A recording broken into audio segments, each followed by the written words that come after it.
So back in 2021, I made multiple story times about church trips. Some of them, such as story times 29 and 41, could be considered among my best story times. In fact, Storytime 41 is to this day the best story time I've ever written and recorded. Others, like story times 13, 18, and 31, were either very forgettable or were not very high quality. I've always wanted to redo all my church story times since they can be quite fun to talk about, and I feel like I could do a better job now. However, there are two issues. One is that I already did a redo for Fuge 2018 way back in July of 2021, and then also, I don't want to redo each individual church trip since some of them, like Fuge as mentioned, were massive, while others, such as the winter retreats, were small.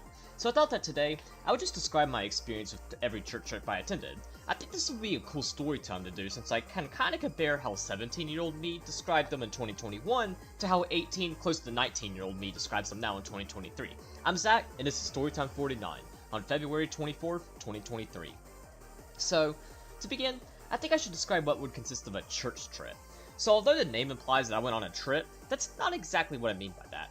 What I mean by that is simply a church event where I spent at least one night somewhere not in my house. I know all my extroverts that are watching this are cringing their soul out, but I mean, for me to even attend a social event is already rare enough, so spending the night somewhere is even rarer.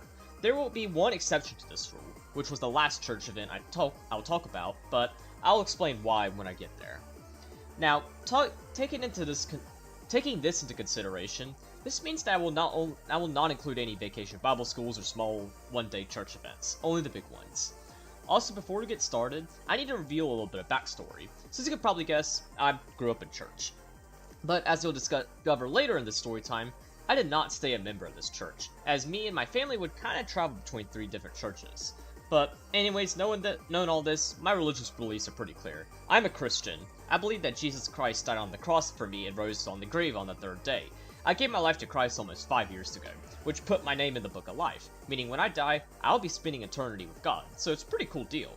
However, I wouldn't say I'm a religious fanatic or super religious or anything like that. You know, the people who get super upset when you say heck or frick, the people who think an unmarried couple hugging is the worst thing in the world, and the people who would probably have a heart attack if they listened to what kind of music I listen to, which would be death metal. Like, these are the people who would listen to a Linkin Park song and think it's the most vulgar thing ever. Just imagine if they heard a song by a band like Mayhem or Slayer. Oh god, they'd probably have a heart attack. Now, thankfully, my parents were not like this at all. Sure, we went to church every Sunday and prayed before each meal, but we've also all said our fair share of fricks or hecks. They've been pushing me heavily to get a girlfriend for a pretty long time now, and we all listen to music most religious fanatics would consider satanic, although I can't really argue against my music taste. Additionally, my family has never been involved in literally every church event ever. It amazes me how some of these people attend every church event that ever takes place. Like, these events will be at the worst times ever, like Tuesdays at 9:30 in the morning 2 hours away, and these people still find a way to attend. Albeit most of them work in ministry, so that kind of explains things. But the ones that don't, I don't know how they do it. Anyways, I was a member of 3 churches. I'll discuss each church as we progress throughout the story time to make it easier for y'all to remember what church I'm talking about. The one I grew up in was a big mega church that was about 35 minutes away. This church won't be discussed all that much in this story time because I never went to any church events with this church, as they didn't do any of those. They didn't do any of these until youth. I wouldn't be eligible to join their youth until 2015, since that's when I began 6th grade. So all I did with this church was attend the service, attend Sunday school, go to this program called Awanas on Wednesday nights, and do vacation Bible school every Sunday. Anyways, we ultimately left this church in 2014 so that we could go to this new church much closer to where we lived, as traveling 35 minutes to go to a church where we lived in Charlotte, literally the city Billy Graham lived in himself and planted a shit ton of churches in, didn't really make much sense. So we went to this church roughly 15 minutes away, making our lives a little easier. With this church, I would do one church trip. However, I didn't do it until February of 2017. But anyways, this new church was a very small church with only around 75 members. Most members were old retirees. In fact, my dad, who at the time of joining was only 43, was on the younger side of the congregation, so that should give you an idea how our church was structured. Although to be fair, most churches tend to have an older population since younger people tend to not be big fans of church. But considering me and my sister were both the only people at our age at this church, we couldn't really make friends. There were a few kids older than us, but the rest of the kids were mostly babies and a few kids who were like 5, 6 years old. So me and my sister couldn't really make friends. That meant that when I was transferred to the school district that this church was in for 6th grade, I knew absolutely no one. Not only was nobody at church in my grade, but nobody even went to my school. In fact, me and my sister were the only kids at this church who went to public school. Everyone else was either enrolled in private school or homeschooled, as this church was extremely against public school. Which I actually kind of agree with the church on, as public school was living hell. Even though I only went to public school from preschool to 8th grade, I confirmed that it was awful. Storytime 40 is proof of that. But as you can guess, this was a problem during this time. As I was going to a new school where I knew nobody, it also didn't help that not only am I extremely introverted, but I also have a mental disability that makes socializing extremely challenging. I'll probably discuss this disability in a future story time, as it's actually a really interesting story to tell that I've never been very vocal about. But as you can guess, this is going to be a big challenge. So, Mom knew this, so she tried her best to get me involved in stuff that would allow me to meet other boys my age who also went to church. So what did she do? She had me enrolled in 3 vacation Bible schools and a church camp. While I did not want to do any of these, and these efforts went on to be not very effective in helping me make new friends, the church camp did allow me to experience being away from my parents for the first time, and I also got some pretty funny stories regarding it too. So let's talk about my first church trip. So this church I went to camp with was actually a church I had never been to. However, many boys who were going to camp were also going to school I was started at that August, so it was a good opportunity to meet some of them. Anyways, I think I'll go ahead and address the 2 types of kids in regards to camp. So the first type is your camp lovers. These kids that absolutely love camp. Like, they go every single year and they spend their summer away at camp. The other type is what I fall on, which would be your camp dislikers. We're the people who hate camp and either don't go or only go because our parents force us to. Much of this can be explained by psychology. Most of your kids who are camp lovers tend to be very extroverted and also have families that are extremely involved in church. As I said before, my family wasn't very involved in church. We went to church every Sunday and Wednesday, did vacation Bible school, and that was that. Combine that with me also being very shy and introverted, you can kind of understand why I'm a camp hater, as I'd rather be playing video games or watching K-On! Than going on a 1-week social event where I wouldn't have any time to myself. I bring this up because by knowing my attitude about what was happening, you can guess my reaction when Mom told me that I was going. I was not excited at all. She tried to bring up that point that I'm gonna meet so many people and that I'm gonna have so much fun, but ultimately, both of these didn't happen. While I did meet a few people and became friends with a couple boys, these friendships were only exclusive to camp. I also didn't work because, as explained, I fall under the camp hater category. I think it's always been kind of difficult for my parents to understand me just because of my personality, as they are extremely extroverted, but I've also always had a tough time understanding them, as I've never understood the appeal of parties, camps, or concerts. Who knew a cheerleader and an athlete would go on to have a kid who was so shy and nerdy? Anyways, that's a little bit about the backstory regarding my initial thoughts on camp. Let's talk about the camp itself. So as mentioned, the church I went to this camp with wasn't a church I attended. How my mom found out about this camp was from a friend of hers who goes to this church, whose son was also attending, which gave Mom the idea of signing me up. Anyways, this was not an entire week, thank God. It was just from Sunday, July 19th, 2015 to that Thursday, July 23rd. While it wasn't too long, it gave me plenty of time to come back with some pretty funny stories, as well as maybe PTSD. Now, for the location of this camp, I am unsure of the location or even the name of the camp. Considering this was over 7.5 years ago, there's also a lot of other stuff regarding camp, since I've forgotten. In fact, much of my memory for writing the Storytime came from Storytime 41, since I wrote that thing back in November of 2021, so I remembered a little more than I do now. However, I do predict that it took place somewhere in upstate South Carolina, as I recall us getting on I-485 and I-77 at one point. I'm gonna take a soda break.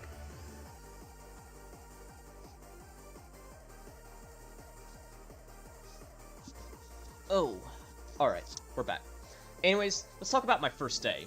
So, after church, we drove up to this church, where my group leader was writing. My parents talked to him some, explained my situation, and then helped me with my stuff. Afterwards, my parents said goodbye, and then I hopped into the van. I sat at the very back of the van where the suitcases were. I didn't sit here because I wanted to, I sat here because all the stuff, the other seats were taken. But it did allow me to kind of reflect on things then look out the window, as nobody really wanted anything to do with me because I didn't go to their church. Speaking of which, let's talk about the boys I was with. So I was with 20 other boys, from rising 4th graders to rising 7th graders. I think there were only like 3 other rising 6th graders, so it's pretty clear that Mom's efforts for me to beat people my grade wasn't going to work out very much.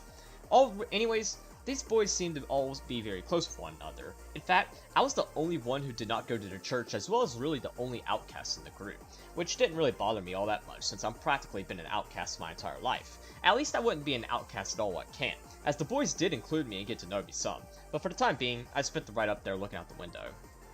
But There are two really funny situations that occurred on the ride up there, both of which involved this boy named Aiden. So, Aiden was a rising 5th grader who was also the group leader's son, so you'd expect that he would be on his best behavior, being around his dad and all. Well, I guess Aiden had a different mindset, as he instead decided to be on his worst behavior for the ride up there at least. So our group leader gave everyone water halfway through the trip, but I guess Aiden was having a clumsy day, as he spilled water all over his seat. Our group leader understood that it was an accident, so he just handed them napkins cleaned up. But then, that's when Aiden rolled down his window and threw the empty water bottle out. Already bad enough, but it gets worse when you hear the fact that he threw it while we were on I-485, and he ended up hitting another car. Our group leader then shouted, "Aiden!" in one of the funniest ways ever. Like, he was so surprised Aiden would do something like this that he couldn't even be angry at all. Thankfully, the car beside us was okay and no accidents took place. But still, I have no idea why he didn't just wait until we got to camp to throw away his stuff, which would have made a lot more sense than running the risk of causing a wreck and hurting the environment.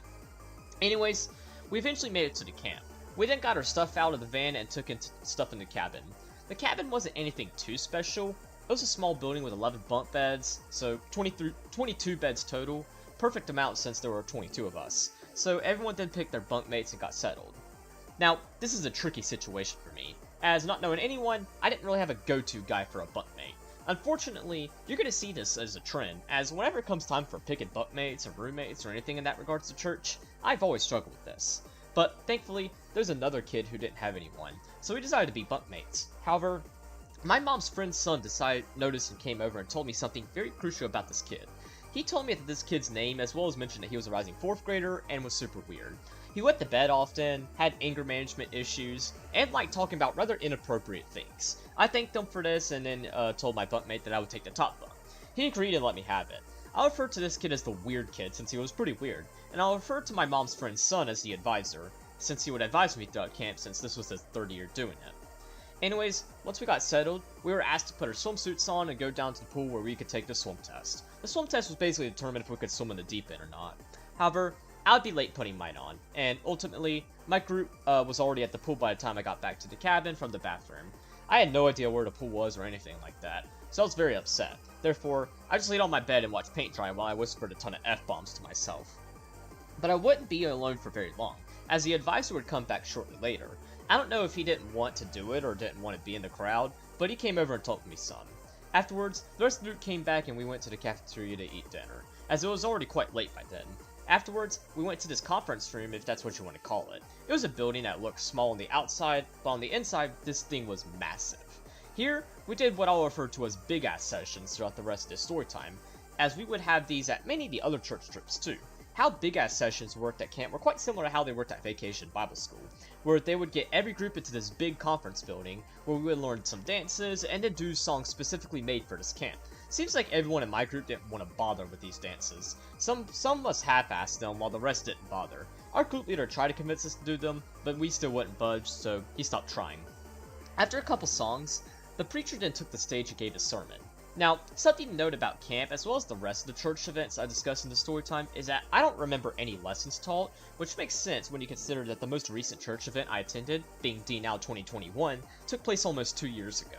And if I can't remember any lessons from that event, there's no way in hell that I'd be able to remember lessons from camp over 7.5 years ago. So if you're wondering why I'm not going to discuss lessons, that's why. But once he was done, we had individual group sessions, where we as a group gathered around and talked about group lesson. I don't remember much from it, so we'll skip and talk about what happened after the big ass session. So after it, many boys went over to play carpet ball. Carpet ball was quite similar to bowling, but instead of setting pins, you set balls. You were on one end of the table while your opponent is on the other. Your goal was to kick their balls off. Oh, okay. No. Not those kind of balls. I mean pool balls. Ah, shit. Anyways, you take turns throwing a ball at each other, and the winner is the one who knocks their opponent's balls off. Oh my god. Okay, I did not realize that this would come out. But, yeah, that's basically the gist of it. The advisor showed me how to play this game, and that get really good very quickly, as you'll see throughout camp. Anyways, after that, me and the advisor met Aiden over by the snack bar. Here, they served candy, sodas, and snack food. Mom brought with me some spending money for this occasion, so I brought me some Skittles and a Coke and then hung out with Aiden. I told Aiden my situation, which she completely understood. Since it was his 2nd year at camp, he knew how I felt and all and offered to help me like the advisor did, so I had additional help now. He would also give me some advice. One thing he said was that his dad, our group leader, required that everyone take at least one shower a day, excluding Sunday. It made plenty of sense because we were going to be outside throughout the day and therefore sweat a ton. However, I will learn that the shower situation was a little interesting. But Aiden also mentioned that the showers were generally less crowded in the mornings than the evenings, so he advised that I take a shower in the morning. He offered to wake me up in the morning, which I greatly accepted, and that's what he did. Then it was time for bed. So, sleeping was extremely difficult. For one, I was sleeping in a small cabin with 20 other boys and the group leader. Our group leader, alongside a few others, snored regularly, so you had that going on. I also saw kids strip naked and go to bed, which cursed my mind some. Like, seriously dude, if you sleep naked, that's fine. Do whatever you want. But for the love of God, do not sleep naked in the cabin around 21 other people. And then also, the cabin was freezing. Like, even though it obviously gets hot in the summer nights do tend to get pretty cold in South Carolina. All that I had packed was a small blanket and one pillow, so trying to go to sleep was very difficult to do. But after 3 hours of trying, I eventually fell asleep, but it wasn't long before I was woken up by Aiden. However, Aiden was standing on the railing beside my bunkmate's bed. When I opened my eyes, Aiden whispered, "Zach, be careful getting down. I think the weird kid pissed himself." I took Aiden's advice and got down as carefully as I could. Sure enough, the weird kid did in fact piss himself. So it was a great call on the advisor's part to let me know that I should take the top bunks in case this happened. However, there was an issue. My suitcase was under the weird kid's bed. I carefully removed it from underneath his bed, but by the grace of God, my suitcase didn't get any piss on it, so I ended up still coming out with clean clothes. From then on, I left my suitcase beside our bunk just in case it was happening again, which thankfully it didn't, but it was just a just-in-case measure.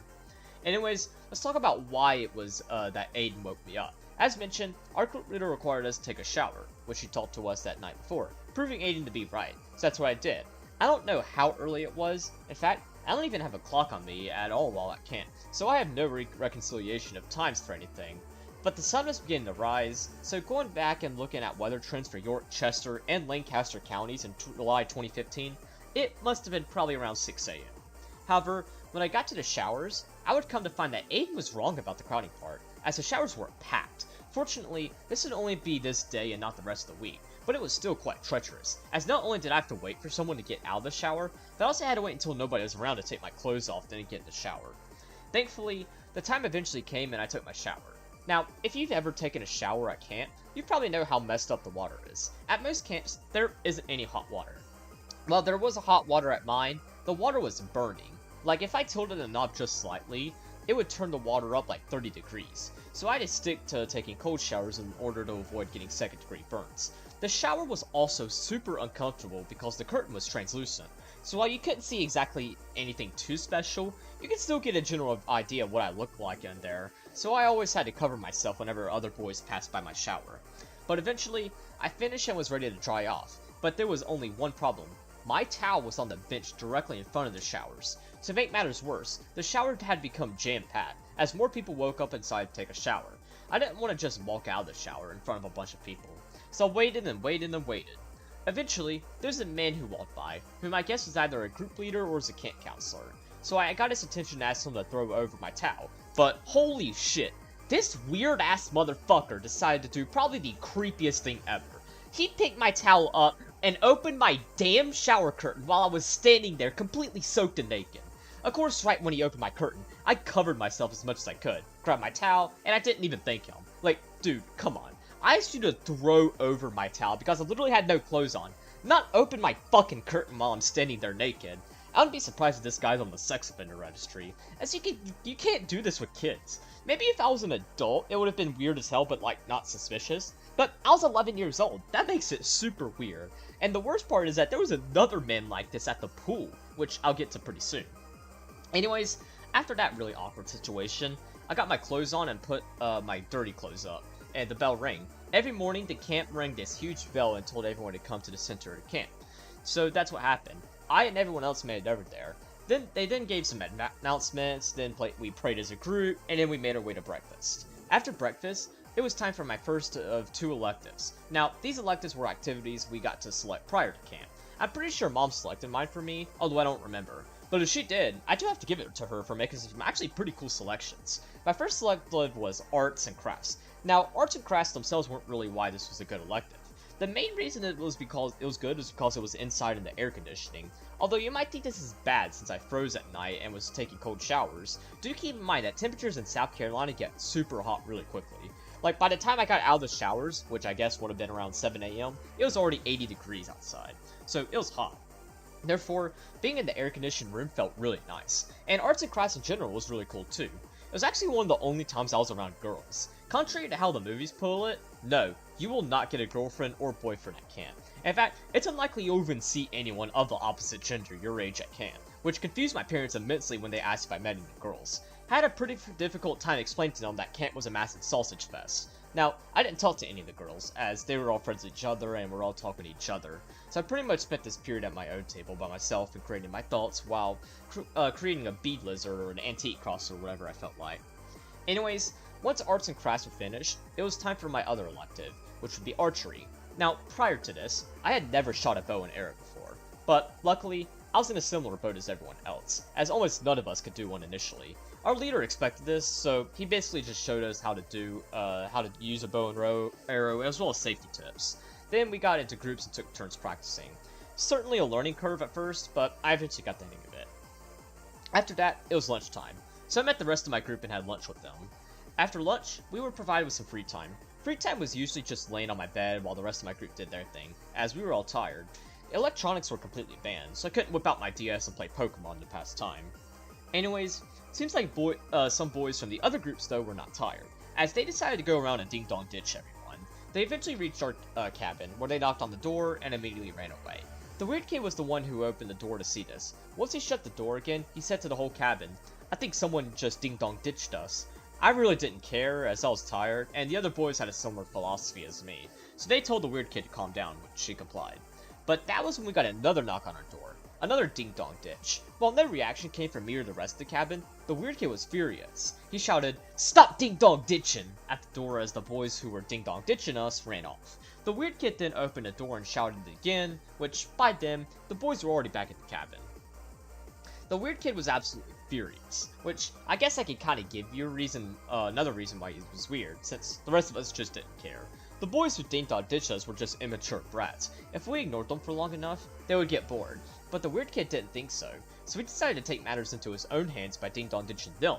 This ended up going horribly for him, as the boys immediately caught him and we heard him scream even from the inside of our cabin as the boys from the other cabins surrounded him.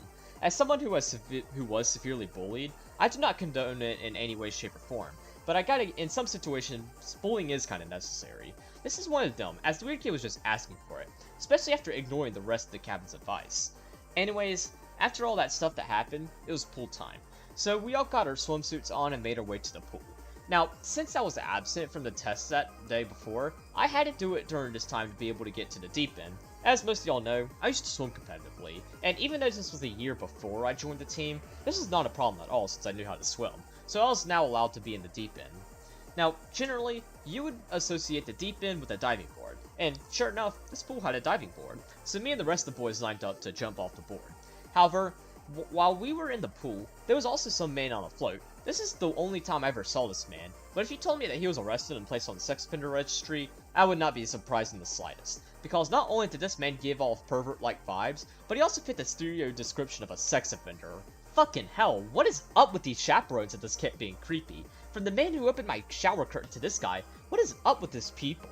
Like, did mom sign me up for a Christian camp or freaking Camp Crystal Lake? Anyways, as you'd expect, this man was super creepy. Already creepy enough from him being in the pool while a bunch of preteen boys are playing around, but it gets worse. So while everyone was jumping off the diving board, this man really wanted us to do a belly flop. Why? I don't know, I guess he just had a passion for belly flops. But when someone boarded the diving board, this man would shout, "Do a belly flop!" Now, if you know anything about belly flops, you know they hurt. So pretty obviously, nobody wanted to do them. This disappointed and even sometimes angered the man, as he really wanted us to do belly flops. But then, it was my turn. Unlike what this man was shouting, I did not do a belly flop, I just dove. But when I reached the surface, I heard probably the most suspicious comment I've ever heard an adult make. This man shouted, "Y'all are worse than the girls!" Now, at first, this might just sound like a simple innocent teaser. However, this comment implies that this man was in the pool while the girls were in the pool, which makes sense because he was already in the pool when we arrived, so he might have been in the pool when the girls were swimming. I know it might be sound like I'm throwing this out of proportion, but that is creepy as hell if they let this dude swim with the girls. Especially with him just being suspicious in general. What the hell is this camp?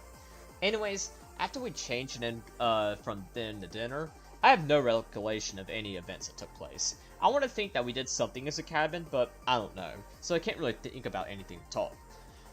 But after dinner, we did our big guy session, and that was pretty much that. But after the big guy session, I played more carpet ball. But as I played more and more, I began developing some super good strategies that allowed me to continually get better and better until eventually I was winning every single game I played. Keep this in mind for later, as my carpet ball skills were going to come in very useful later on. Afterwards, it was time to go to sleep. I had an easier time going to sleep Monday night than Sunday night, but I was still awake for around an hour before really going to sleep. That brings us to Tuesday. We're already halfway finished. Anyways, Tuesday was so much easier and better than Sunday or Monday. To start, let's talk about the shower. So, I came up with a strategy regarding getting my towel. So the bathroom had 6 showers, but only 5 were used because the one at the end did not have a curtain. So my strategy was to use the 5th shower since I knew nobody was using the one beside mine. Then I would have my towel hung over the shower, and then drying off again my clothes was no longer an issue because I could just wrap myself with my towel. It was certainly a genius strategy, and it worked like a charm. I was able to get in and out of the shower not only much quickly, but without having some creep open my curtain. Anyways, my electives were rather forgettable, so let's move on to free time that afternoon.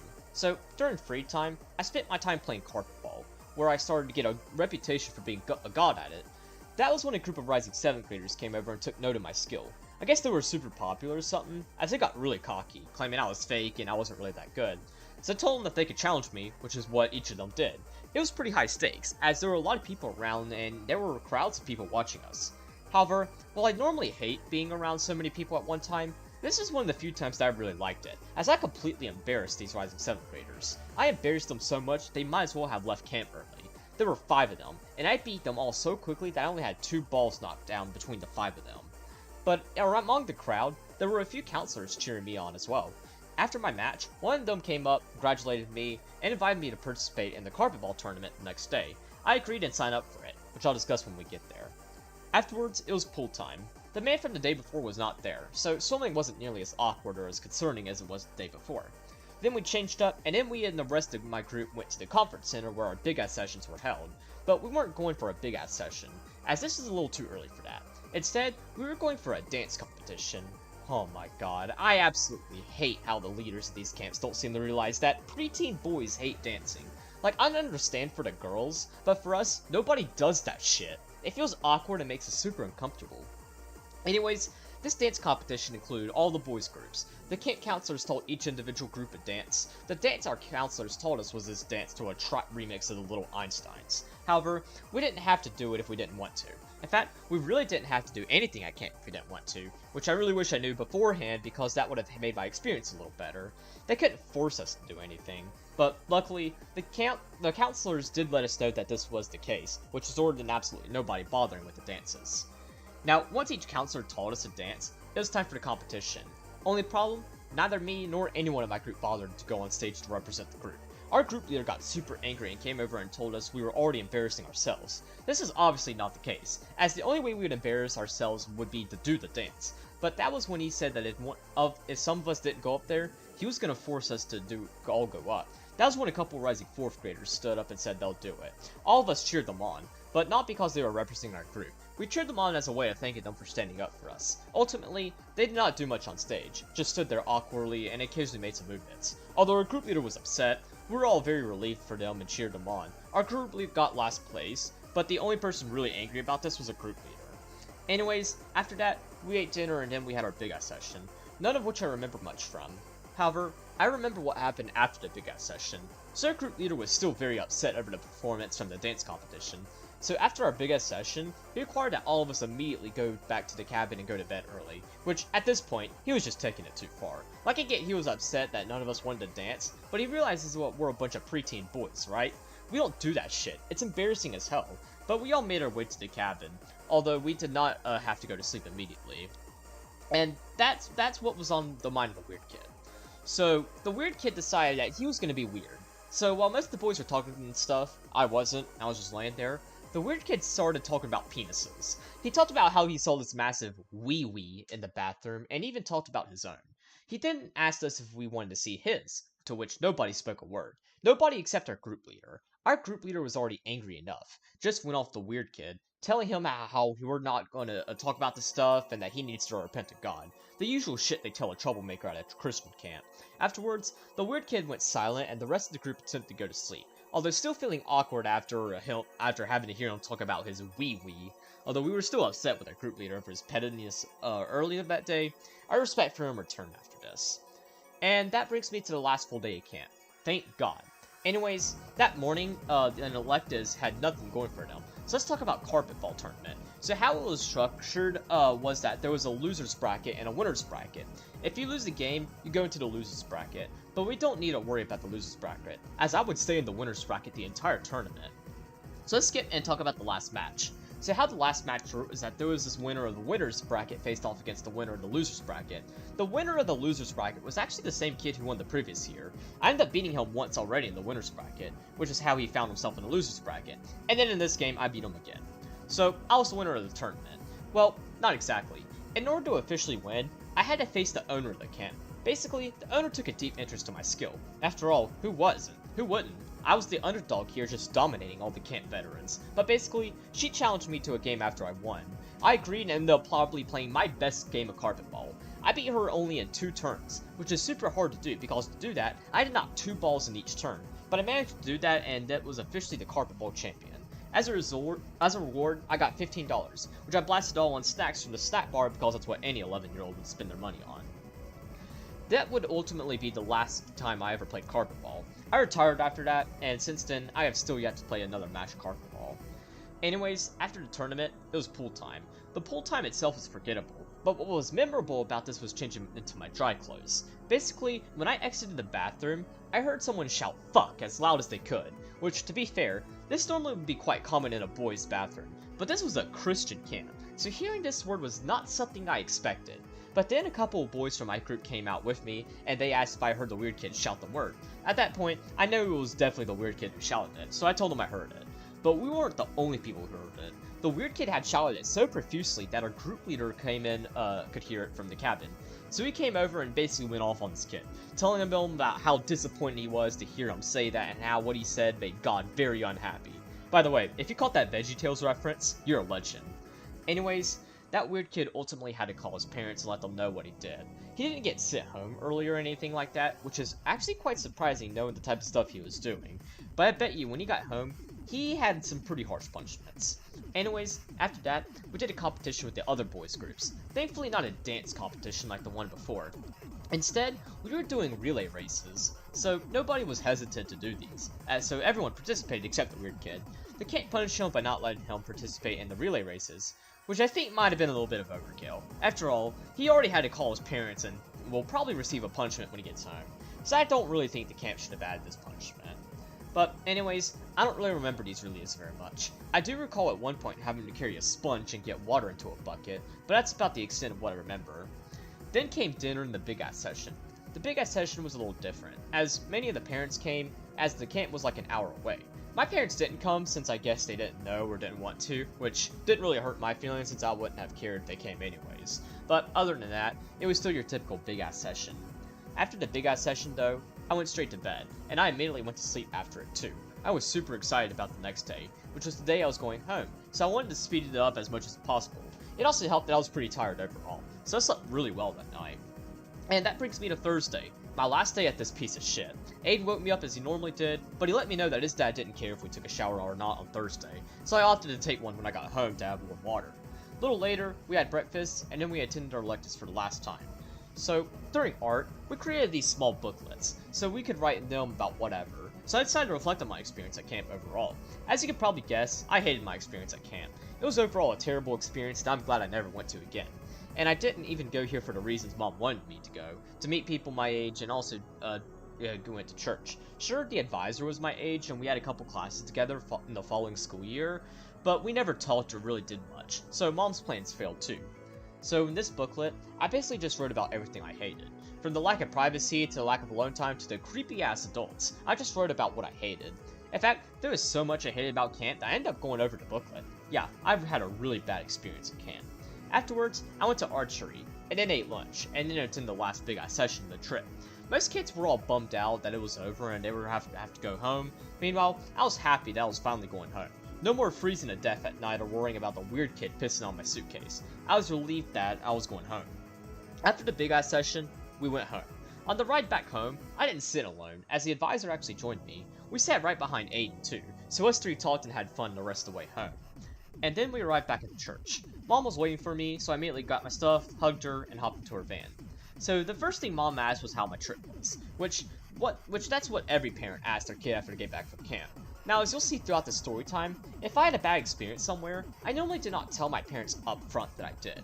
This is the reason why, as I told my mom without hesitation that camp sucked. Mom was quite upset to hear this, and asked me why. I didn't tell her the super weird stories like the man opening my shower curtain, but I did mention a lot of the other stuff, like having no privacy and not having an alone time. She pretty much just laughed at me and told me that I was over-exaggerating and claimed I had a good experience. She did this a lot back when I was a kid and teen. Like, when I told her I had a bad experience at something, she claimed I actually did and tried to claim it wasn't that bad.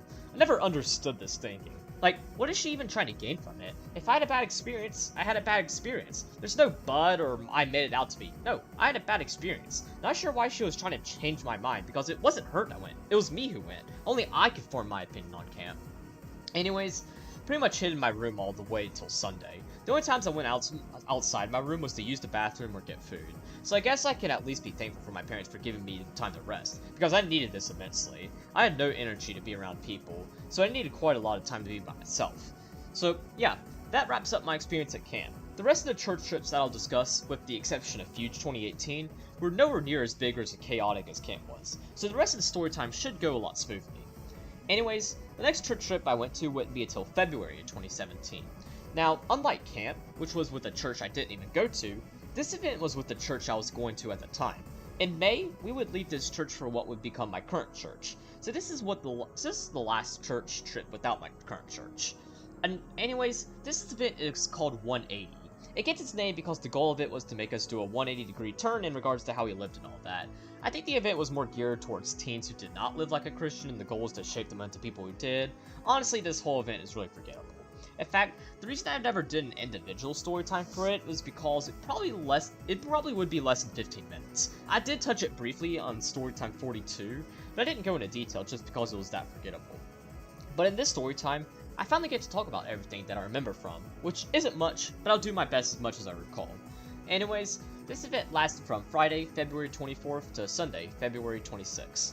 So to start, after school that Friday, Mom picked me up and took me over to church. I got signed in and then joined my group, which only consisted of me and 2 8th graders since my church was very small, meaning I was the only 7th grader in the group. As expected, I didn't even go to school with these 8th graders since they were both homeschooled, but they were still cool nonetheless. Well, we actually were going to be staying at one of the 8th graders' houses for the weekend. Basically, how 180 worked was that the middle school boys, middle school girls, high school guys, and high school girls went to a family's home for the weekend. My parents happened to be hosting the middle school girls for this event. In addition, we had a group leader alongside each group who would come over and give us our lesson.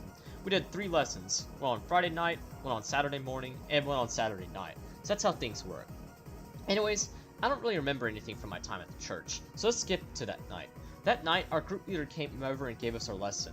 The parents also provided us snacks too, so I had a pretty good time. Just like camp, as well as the other events I'll discuss in the story time, I didn't remember what the lessons were about, so I won't discuss them.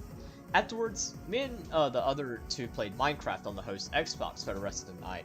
Then we went to sleep and tackled our only full day of 180. So that morning, the group leader came over and gave us our second lesson. It is actually much later that morning, maybe around 11 when he came over, so we had some time to play Minecraft. Afterwards, he gave us our second lesson, and then the couple took us and the group leader to the church, where we did a scavenger hunt in the general area around the church. Basically, the church was in the downtown area the city was in. The downtown is actually really cool and pretty interesting, so there were a lot of areas for scavenger hunts. I don't remember anything from it, but after it, we went back to the house, did our 3rd lesson, played more Minecraft, and went to sleep. And then the next morning, we woke up and went to church, where I went home with my parents. That's literally all that I remember from this event. To be fair, this was 6 years ago, so my memory isn't the best regarding it. Anyways, And before we move on to the third event, let's talk about how I got settled into the church I'm with today. So as 2017 went on, my parents got more and more frustrated with our church, particularly how they worked childcare and youth. The man who was over this was a really corrupt guy, as he was more focused on money over the kids and youth. And of course, everyone was homeschooled, so nobody went to the same school as me or my sister. So we as a family decided to start going to a different church that was not only much bigger, but it had a large youth group and the majority of members going to the same schools as me and my sister. We first attended in May, but we officially joined in July of that year. Now, I got attached really well to the youth group. We all became good friends. I began attending this Monday night small group at a youth leader's home with the other middle school boys, and we were all pretty close. Of course, if you've seen Storytime 29, you probably know what happened at a church trip in June of 2018 that unfortunately decimated my friendships with everyone and also kind of drove me away from the church, but I'll discuss that later. For now, let's jump to January 2018. From Saturday, January 13th to Monday, January 18th, I went on my first church trip with my current church, Winter Retreat 2018. This was during Martin Luther King weekend, by the way, which is how I stayed until Monday. Just like 180, this is also a rather forgettable trip, as the story time I made for Winter Retreat, which was Storytime 41, wasn't even 5,000 words long. Basically, the first half of the trip was really memorable, but it slowly got less memorable as time went on, which, considering this trip took place over 5 years ago, you can kind of understand why. Anyways, Winter Retreat 2018 took place in Gatlinburg, Tennessee. Gatlinburg is a resort city in the mountains. It's kind of in between Knoxville and Asheville to give you a better location. We stayed at a local hotel for 2 nights. Now, you'll notice that this trip was probably the most organized of the bunch. While technically all the church trips I attended were organizing our activities for each time, this was a more organized event because our big eye sessions for these weren't just singing or dancing to songs and then having a preacher give us a sermon. No, these were full-blown concerts with super famous Christian singers and bands, as well as really famous preachers. So these were probably the best big eye sessions of any church trip I attended. Another thing that I think is quite important to mention is that when discussing this event is what I was going through at the time. So if you read my book or seen almost any other story time I've released, you're probably familiar with what I was struggling with depression when I was 13 years old. It's a very difficult and challenging time that resulted in some extremely disgusting and nasty situations coming about. Thankfully, my depression did not last as long as it really should have. I think a lot of it has to do because after I attempted suicide, I realized that maybe this depressed life isn't the best for me. It also helped with that my teachers were all super supportive and helped me, so that's what really ended it early. But I bring this up because while I was dealing with at the time, I've always identified Winter Retreat 2018 as a light spot in the dark time. It was kind of my first glimpse of hope and light, although it really wouldn't come until March. Anyways, that's enough rambling. Let's talk about Winter Retreat 2018, since this was a really good trip. So, Saturday morning, Mom woke me up and took me to church. Normally, with church trips, we have to get up super early and we have to leave really early. But with this trip, they let us sleep in, as I believe we didn't leave until like 11. Another thing too is that the church rented out this big ass coach bus. To say that this thing was fancy is an understatement. It had a shit ton of movie players, chargers for each seat, comfortable seats, and so much more. It was about as luxurious as you could get. Now, Gatlinburg was about 3.5 hours away. Even though this isn't bad at all, we still took a break halfway in Asheville.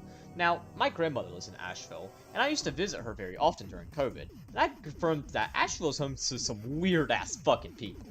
Legit, it is not uncommon to find hippies smoking pot and running in front of cars on I-26. It's that crazy. But, thankfully, we weren't staying in Asheville for very long, as all we did was go to the mall and eat Chick-fil-A. However, there was a pretty funny thing that happened to me while here, so I ordered my stuff and my drink, you know, the normal. However, my cup ended up having a hole in it. I didn't notice until much later, as some of my tea got on my pants. Thankfully, nobody noticed, so I just grabbed some napkins, cleaned myself, and it actually dried up really quickly. Afterwards, we boarded the bus once again and made our way to Gatlinburg. But the drive there was super interesting. So as we were boarding the bus, it began snowing. Now, for my northern and Midwest viewers, something to know about us Southerners is that we can't drive in snow. Hell, we can't even drive, period. But especially not in snow. Basically, it snows so rarely down here that we don't bother changing our tires. We usually only get around 2 inches of snow a year, if that, which should explain why we don't change our tires and why we can't drive in snow. Now, in the mountains, I guess they built the roads to handle snow, so we could continue driving on I-40 through what normally was horrible driving conditions. So it was really cool seeing the snow fall and stick to the ground while driving through the mountains. Anyways, about 2 hours later, we reached our hotel. We then parked the the bus in front of the loading dock, and then our youth pastor alongside 4 seniors got out to unload everyone's suitcase. Once they were finished, we all got out and got our stuff while the bus driver packed the bus. Now, the next part of the trip is something that at most events goes extremely horribly, but that's picking a roommate, or in this case, 3. I've never really had any close friends who would pick me over anyone else, well, except Alex, but he didn't go to my church. But thankfully, this was one of the few times it actually went well. So before the trip, our youth pastor made a list regarding room placements. He assigned each of us into a room that we shared with 3 others. We could request who we wanted to be with, but he made the selections. This system worked perfectly, and I have no idea why it wasn't used for future church trips, as we'll see problems with that later. Anyways, I was in a room with a 7th grader and 2 8th graders. However, the room beside ours consisted of 4 juniors. One of the 8th graders in our room happened to be good friends with them, so he just brought his stuff and moved in with them, meaning it was just us 3 in this room. But literally right when the 8th grader moved in with the juniors broke a painting. Now, every church trip I've been to, someone always broke something. In fact, I don't think there's ever been a church trip at my church where something did not break. Whenever you put a bunch of teens in this type of environment, of course something is going to break. But what was significant about this particular break was that this happened not even 5 minutes after we moved into our rooms. Yeah, already. Thankfully, it was the only time something broke on this room.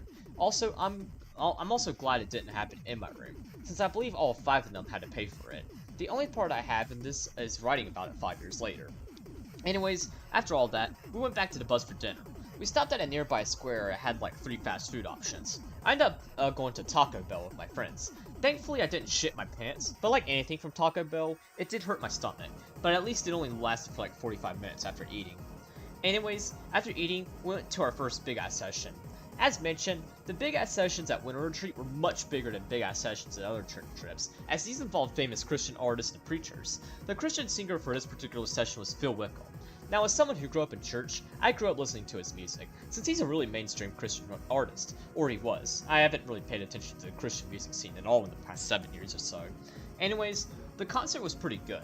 I'm not a big fan of noise, as most of y'all know I hate loud noises, which is why I never like going to concerts, but thankfully, a friend gave me a set of these rubber earplugs to help cancel out a lot of noise, so that made my experience much better. I don't remember much from this concert, since it's been so long, but I do remember that I had a good time. After Phil played all the songs he wanted to, the preacher gave his sermon, which I of course do not remember what he discussed or even who the preacher was, so we'll skip over that. After the concert and lesson, we went back to the hotel. One of my roommates turned the TV on and watched Star vs. the Force of Evil. I sat there playing Utopia, and my other roommates went to bed early. However, I ended up waking up at 4 AM that night. Not from a nightmare or just a sudden impulse, but from an incredibly loud moan. So I put my glasses on to get a better look at the TV, and sure enough, there was an adult show playing. It wasn't full-on porn or anything like that, but you could still tell what was going on was not something 13-year-olds should be seeing. Most of my roommates were still asleep, so I grabbed the remote while making as little noise as possible and turned it off. I'm glad I woke up at this till 4 AM instead of our youth pastor seeing this when he knocked at our door on 7. Otherwise, we would have had a lot of explaining to do. Now, you are probably wondering, how did my roommates go from watching Star to some sex show? Well, most kids' TV channels only go up to a certain time, and then they switch to the adult shows. I don't know anyone who watches the adult shows, but I can't really blame the channel crew, as after dealing with kids shows for the entire day, I could see why they need a break in order to be more mature. After all, some of my most vulgar private writings I've ever written were written on vacation Bible school nights, as I hate being around kids that much. Like, it's amazing how difficult it is to go a whole morning and afternoon without saying a bad word or even making a reference to something not church friendly, since my church consisted of a lot of super religious people. In fact, when I become a father one day, the moment I put my son or daughter to bed, it's gonna be party time. Well, until they are of age. Then I can introduce them to my music and all that. So I guess I can understand why they do it, but it's still weird that I had to hear a moan at 4 in the morning. Alright, so the next day, Sunday, was our only full day up at Winter Retreat. The hotel provided breakfast that morning, so we didn't have to go anywhere for breakfast. After breakfast, we headed back to the conference center where we had our big ass session for our second one. The band who played here was Rush of Fools. Now, I had actually never heard of them before Winter Retreat, but they were actually pretty good, so gotta give it to them. Then the preacher gave his sermon, which, then we were dismissed. We ate lunch, although I'm unsure what we ate. But after lunch, we had the choice between either going to the mall and shop or go-karting racing. I went go-kart racing. However, there was one issue. The high was 28 degrees that day. I know all my northern viewers are crunching their souls out, but here in Charlotte, the average temperature in January is usually around 50 degrees, and that's already cold for me, so 26 degrees as the high is like completely foreign to me. And of course, driving go-karts in this weather, I think this is about as cold as I've ever been. Like, I couldn't feel my body at all, and that's with wearing thermal clothes, gloves, and a toboggan. Yeah, it was that cold. But I still had a blast, so I couldn't complain too much. Go-karting is always fun, but I'd say it's definitely a lot more enjoyable over the summer, as you aren't freezing to death. Anyways, this went on for 3 hours. At the end of the 3 hours, we met up with the mall shoppers and went back to the hotel to give us time to change and get stuff and all. After we were done with that stuff, we then had dinner. Same deal as before, but at least I was smart enough not to get Taco Bell this time. Then we had our third big ass session. Now this one was a little different from the other two, as it actually took place at a conference center in Pigeon Forge, which is about 20 minutes from Gatlinburg. Not sure why they had this session here instead of the one from Gatlinburg, but oh well. The band who played was Switchfoot, which is a band I grew up listening to. To be honest, I didn't really enjoy myself that much at this big ass session. Not only was it louder than the other ones, but I was already really tired from everything earlier that day, and a concert was the last thing I needed, so I didn't really do much during the session other than stare at a wall. In fact, I even fell asleep during the preacher's lesson. But eventually, it hit 10 o'clock, and we were finished to go back to the hotel. However, after my nap during the big ass session, I stopped being tired. This is why I usually don't like taking naps during the day, as they make it much harder to go to sleep. But considering I didn't have school for another week, since Martin Luther King Jr. weekend lasted until Wednesday, and I got out of school that Thursday and Friday because of snow, it was okay. Anyways, me and my roommates decided to go for a swim once we got back. The hotel had an indoor pool, so that's where we were for 1 to 2 a.m. Afterwards, we headed back to our room and went to sleep. We didn't watch Star that night, so I didn't have to worry about waking up to an adult show at 4 a.m. And that brings us to Monday, January 15th. The last day of the trip. That morning went exactly like the previous morning. We ate breakfast and had our big ass session, which just happened to have Rush of Fools again. But afterwards, we went to this Italian place for lunch. I didn't really remember anything from it, all I remember was a big stone stove. And then at 4:30, we arrived back at the church, where my parents were waiting and picked me up. So yeah, that was Winter Retreat 2018. While not as memorable as Camp, it was still a little more memorable than 180, and overall, it was a really good trip. I had a blast up in Gatlinburg. Therefore, the next year, I decided to do it again, although unfortunately, I would not have a good experience as I did in 2018, but more on that later. Anyways, from here to the next church trip, there was a lot that happened that I feel would be very important before discussing my church trip. So on March 28th, 2018, I was being a massive dumbass and decided to jump the tennis net. I ended up landing on and broke both of my arms, although not to the same degree. My left arm completely shattered, while my right one received only minor fractures. So for the rest of March and for the first 2 days of April, I was wearing 2 splints. Then for the rest of April, I was wearing a splint in my left arm. I did an entire story time about this, being Storytime 36. It's actually my most popular story time to date, as well as a fan favorite, so I'd highly recommend watching it if you'd like to know the whole story. But I bring this up because from April 13th to 15th, I participated in DNOW 2018. DNOW 2018 was by far the best church trip I attended. It was before the conflict at church began, the event was super well put and fun in of itself, and I was at an all-time high in terms of happiness, even with the broken arm. So that should tell you what we're getting ourselves into. In fact, DNOW 2018 was so good that when I made my story time for it back in March of 2021, which was Storytime 12 by the way, it was a really well written and always stands out as being one of my best really early story times, which those are my January to April 2021 story times.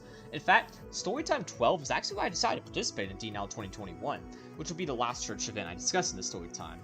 Now, right now, you're probably wondering, what the fuck is a DNOW? Well, DNOW, or Discipleship Now, is a weekend event that usually takes place in mid-April. It's actually very similar to 180, where we stayed at a church family's house, had a group leader who came over to give us a group sessions, and had fun. Now, because my new church was so big, there was a family for each grade and gender, so there was a family hosting us 8th grade boys, alongside another household holding for the 8th grade girls, and this went on for grades 7 to 12, so that's about 12 households. Shit, I already feel bad for whoever had the 7th grade boys. My group was already crazy enough. I couldn't imagine who had the 7th graders. Anyways, although it was similar, DNOW was also quite different from 180. One of the main differences were big ass sessions. So there were 3 big ass sessions at this event, all of them being held at our church. Our church hosted the band from Little Rock, Arkansas to perform at these big ass sessions, and then had a preacher from Winston-Salem give the lesson at each big ass session. So it was really cool. Now, these big guy sessions didn't just consist of my group or my church. D Now was an event consisting of I think 13 other churches in the city, so there was a lot of us in one sanctuary. Well, we didn't have our big guy sessions in the sanctuary, we had them in the church gym. Do remember that my church is pretty big, so that's why we had a gym. But the gym was actually bigger than the sanctuary, so that's why we were able to fit 14 youth groups in it. Another big difference is that we also did missions at D Now. By missions, I mean basically giving back to the community, or volunteering as you probably know it best. Some groups cleaned buses, some did yard work on older people's properties, but my group did something differently because of me, as my arm was broken. I'll get to that when we get there. Another difference is that D Now had a theme. So 180 was really just 180. There wasn't a theme to it. D Now, however, had two themes. One for our lessons and one pop culture theme for our events. So our lesson theme was Together. Our lesson was about being together and how we needed to be with other people to grow in our faith. When we got to our next church trip, which will be Fuge 2018, if you remember the theme from D Now, you might laugh your ass off because it will be extremely ironic when we get there, but more on that later. But for D Now, the theme of Together will be present for the big ass sessions, which I didn't really remember, and then our group lessons, which I also didn't remember much, but there was one particular thing that I remembered from it that I'll get to later. The other theme, as mentioned, the pop culture one. The pop culture theme is what the decorations for D Now were made out to be, as well as what was used as a big competition that I'll talk about next. So the pop culture theme here was Super Mario. So we had a lot of Mario themed decorations and stuff. One last difference I want to bring up is an event called Mega. Mega is basically a competition between every group from every church. So not just the 12 from mine. Every group did a series of challenges, usually physically based, in order to win as many points as possible. I won't really discuss this event very much when we get to it, as I didn't participate much because I couldn't. Anyways, let's talk about D Now itself. So let's start with Friday, April 13th. So after school, Mom took me over to McDonald's and got me something to eat beforehand, which is a good choice on her part, because it wouldn't be until 10 when I would get the chance to eat again, and it was around 3:15 then, so definitely a good decision on Mom's part. Anyways, once we arrived at church, it was time for me to get my stuff out of Mom's van. Normally, this was easy to do, as I had to get my stuff out and take them inside. But remember, I had to do this while wearing a splint. Thankfully, a friend saw me and came over to help me with my stuff. And by help, I mean he carried literally everything. I told him I could carry some of the snacks, but he offered to carry everything, so I let him. He helped me put my stuff in the classroom and where all the other 8th grade boys' stuff was in. And then I, alongside my McDonald's, went upstairs to eat. Even though the lobby was super crowded, I was still able to find somewhere to sit and eat. Then a couple hours later, we were all let into the gym. I found my group, which happened to be in the front right, so we were really close to the action. I ended up sitting at the farthest seat to the right, which the D Now leaders intended so that they can move my chair and can get me out of the way from everyone to give me space for my arm. However, I was also really close to the band, as they were preparing to go up on stage. In fact, I even got to talk to the lead singer of the band. She was really cool and really nice. She just asked how excited I was, as well as asked about my arm and all. And then the announcer for D Now came up. Not sure what his story was, but he did a good job of hyping us up and playing some games with us. In fact, for his first game, he selected a few people to come up on stage, and I ended up being called upon. Normally, I would refuse if I was called up on stage at any other church event, but I decided to take the risk. After all, it wasn't every day you saw a kid with a broken arm go up on stage, so I did so. I've since forgotten what game we played, but I actually was the winner and won a signed book by some preacher, so it was really cool. Then the band came on stage to perform. They sang a few songs, and then the preacher came up and gave his lesson, which I guess was on togetherness or something like that. And then we were done with Big Eye Session 1. Me and my group then went to the classroom and our stuff was in, got our stuff, and then met with our host. Both the husband and wife each drove their own cars so we can not only get everyone in, but also get our stuff. Of course, in my case, I didn't carry anything, as the whole group offered to pick up at least one thing I had, which I greatly appreciated. I ended up riding with the wife. Majority of the group did, since she drove her minivan, which held more of us. I held the passenger seat beside the driver so I wouldn't be squeezed with everyone. The ride overall was really short, as the couple didn't live too far from the church, so about 5 minutes later, we arrived at their house. The couple got my stuff out for me, and then we got to see what our home was for the weekend. So we spent most of our time in the living room. This is also where everyone slept. Well, everyone except me. The couple was nice enough to offer me my own bedroom because of my arm and all, which is where I slept, as well as where I went when I needed time to recharge from socializing. But since I was friends with everyone, I still spent most of my time in the living room with them. Anyways, after being settled, it was time for our first group session. So each group also had a group leader who would come over to the house we were staying at and give us our group lessons. Our group leader was a guy named Timmy. He actually did not go to our church, but he still volunteered to be a group leader. So that night, he gave us our group lesson, but afterwards, he told us that we would need to have a chant for Sunday. Basically, on Sunday, we were going to do a chant in front of the rest of the group from our church. So we had to come up with a chant. The chant had to do with the lesson themes being together. So Timmy's idea was to carry these boxes that each had a letter printed on them. The letters spelt together. Each boy would hold a box except me. My job was to smack the hell out of these boxes, so when I did, the holder would hold it up over his head. While doing this, we would continually shout, if we want to be effective, then we have to be together. It was super cringy, but I'll discuss this more when we get to Sunday. Now, thankfully, we didn't have to come up with the one, as Timmy had already came up with one.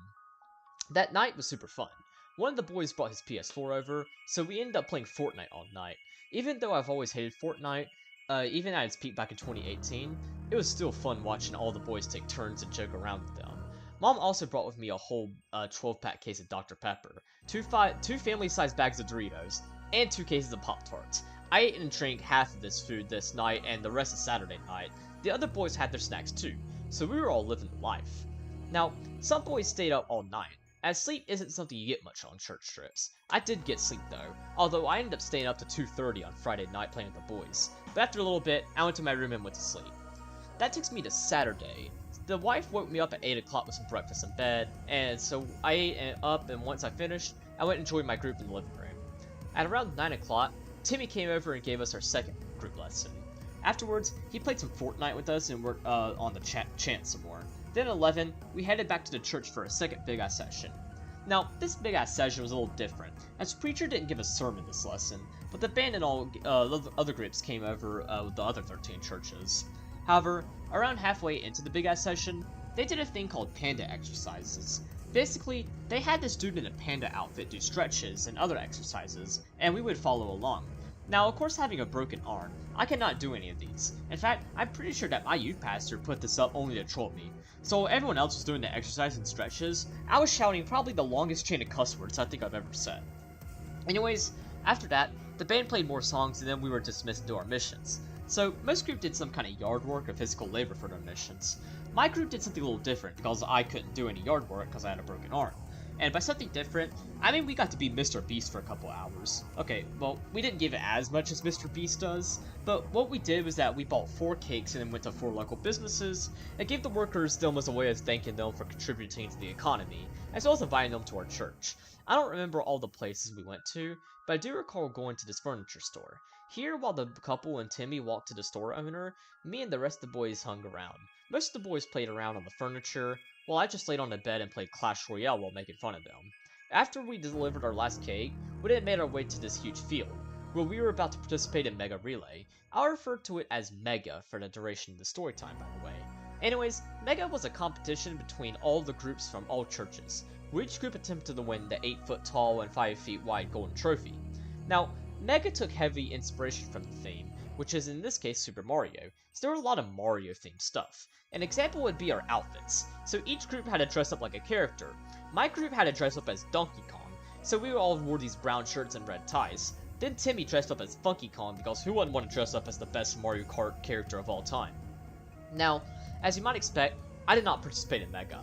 Mega included a lot of physically demanding things that I had absolutely no chance of doing, being handicapped and all, so I sat on a hill overlooking the competition. Thankfully, I wasn't completely alone, as my sister's best friend came over and hung out with me during this time. Basically, her parents were one of those super religious people that I discussed at the beginning of this story time. They were super involved with the church, so even though she was only in the 5th grade, she still hung out with everyone at D now and dealt with everything, which is why she found herself at Mega. So during this time, she basically just watched me play Clash Royale. Ultimately, my group did not win Mega. The winners ended up being the 9th grade girls at our church. Anyways, after Mega, it was time for our 3rd and final big-ass session. The band played as usual and then the preacher gave a sermon. Now, out of every big-ass session I've gone to at every church event I've been to, this is by far not only the most memorable one, but the most important one I ever attended. The reason is because it'd be at this session that I would make a decision that will not only affect me for the rest of my life, but would affect me for the rest of eternity. So, I do not remember what the preacher was talking about, probably togetherness or whatever, but I felt a calling in my heart. It wasn't like a sudden impulse, it was a genuine voice speaking to me. It said, "Zach, you've been through a lot. How about a change? Repent, and come follow me. I have a better life for you."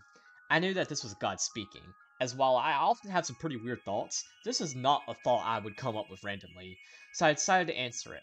I bent my head down and silently and prayed, and right there and then, I was saved by God Almighty and His Son Jesus Christ, which even 5 years later, I still mark as the best decision I've ever made.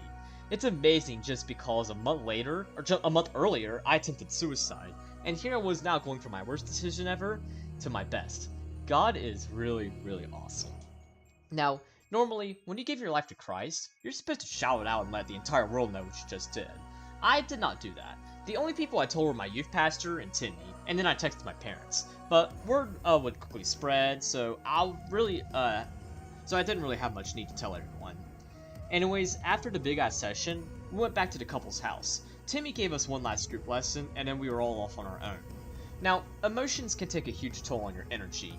Obviously, giving your life to Christ is a really emotional event in one's life, and it certainly was the case for me.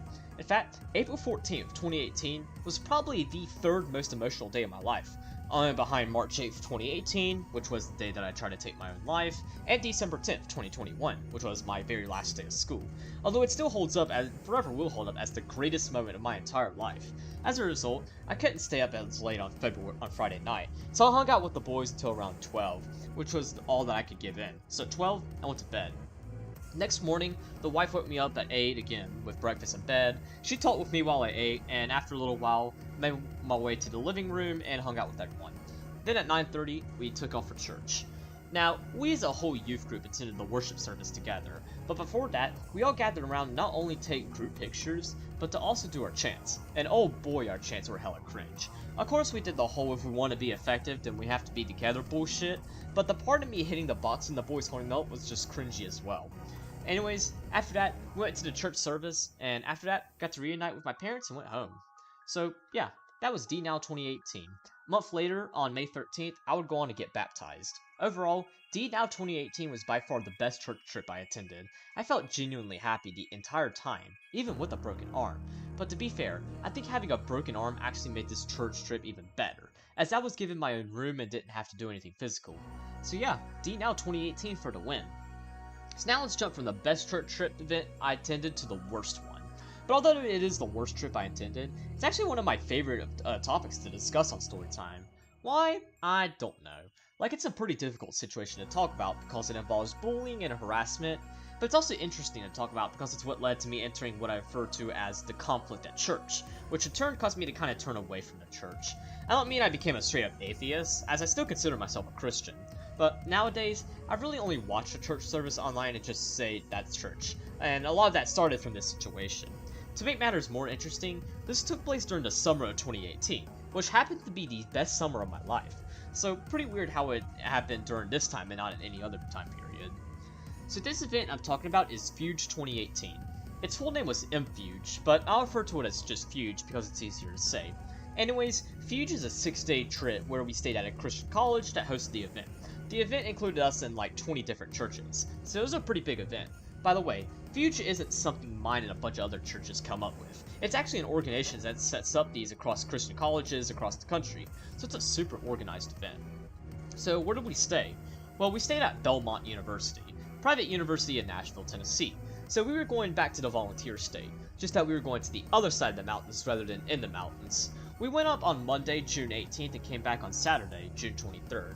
This is actually a pretty problematic timing, as my 14th birthday was on the 21st. At first, I didn't think much of it, but it would actually result in me having probably the worst birthday I've ever had. More on that later. Here we did big ass sessions, missions, and a whole bunch of other stuff. Anyways, on June 18th at around 6:30, Mom woke me up. At 7, we headed off to church, where we also stopped in and got Hardee's on the way there. We then packed my stuff on the bus, and then it was showtime. Now, just like at Winter Retreat, our church rented out this big luxury coach bus, so as expected, getting around was pretty comfortable. On the way up there, a friend of mine sat with me. We had been good friends since the beginning of the year. We were both big on Clash Royale during this time, although I was a little better than her, but our skill differences didn't matter. As for the entire trip, we teamed up and played double battles together. By the way, she's actually the oldest sister of my friend who died back in 2020, the one whose death inspired me to start Storytime. I'll talk more about her brother in a little bit. Anyways, roughly halfway there, we reached Knoxville, where we stopped and ate Chick-fil-A and took our break. Afterwards, we headed back to the road. where we moved our clocks back an hour since we were now in Central Time Zone, and then we reached Nashville.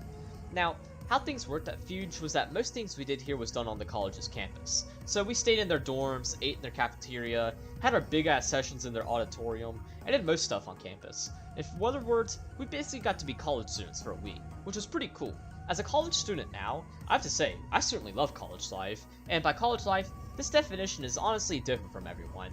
For me, as someone who is extremely introverted and has social anxiety, I like going entire weekends without seeing anyone or speaking a single word, which I can't do at home because my family is just as extroverted as I am introverted. For someone who is the polar opposite of me, they would prefer partying for 100 hours straight and drinking so much alcohol they think Mars is the capital of Saudi Arabia. Anyways, before we got settled into our dorms though, we did some quote-unquote fun stuff. By fun stuff, I mean stuff that was not fun at all. Firstly, we took pictures. I hate group pictures, so these were not the best. However, after that, we did something that continues to haunt me to this day, which is the church clap. The church clap is basically this trap song that has a dance to it. Now, I was a rising freshman during this time, and during 2 years of doing dancing from warm-ups and PE in middle school, I had a new specialized hatred for dancing. So when I was told that we were learning the church clap, I was not enthusiastic in the slightest. Ultimately, I did the same thing here that I did with PE and just half-assed it since I felt super uncomfortable. Anyways, after that, we got settled into our dorms. Now, if you've seen Storytime 16 or 29 or any other Storytime that deals with church, you are probably very familiar with why I consider Fuge 2018 to be not only the worst church trip I attended, but also what caused me to begin turning away from the church. So the dorms we stayed in were traditional style dorms, 2 people per room and a community bathroom, so we had to choose someone to be roommates with. However, there were an odd number of boys, so someone was going to be without a roommate. That boy ended up being me. I didn't expect this at all, as the boys I hung out with at D now were all super excited to hang out with me and told me they were excited to go to Fuge with me, so I was shocked to see that I was the one left out. This meant that my youth pastor had a big problem to deal with. The optimal solution would have been giving me my own room to myself since I could have some recharging time. However, I don't know if it was Fuge policy or what, but we couldn't do that. Everyone was required to have a roommate, which was extremely stupid because if they're trying to stop us from doing stupid shit, then that's what they would be doing because you tend to act exponentially dumber when you're around people. Once again, religious fanatics are crazy. Anyways, his original plan was for me to share a room with him, which, to be fair, I still would have been cool with. I have massive respect for my youth pastor. He played a massive role in helping me deal with depression and was even there for me when I tried to kill myself just 3 months earlier.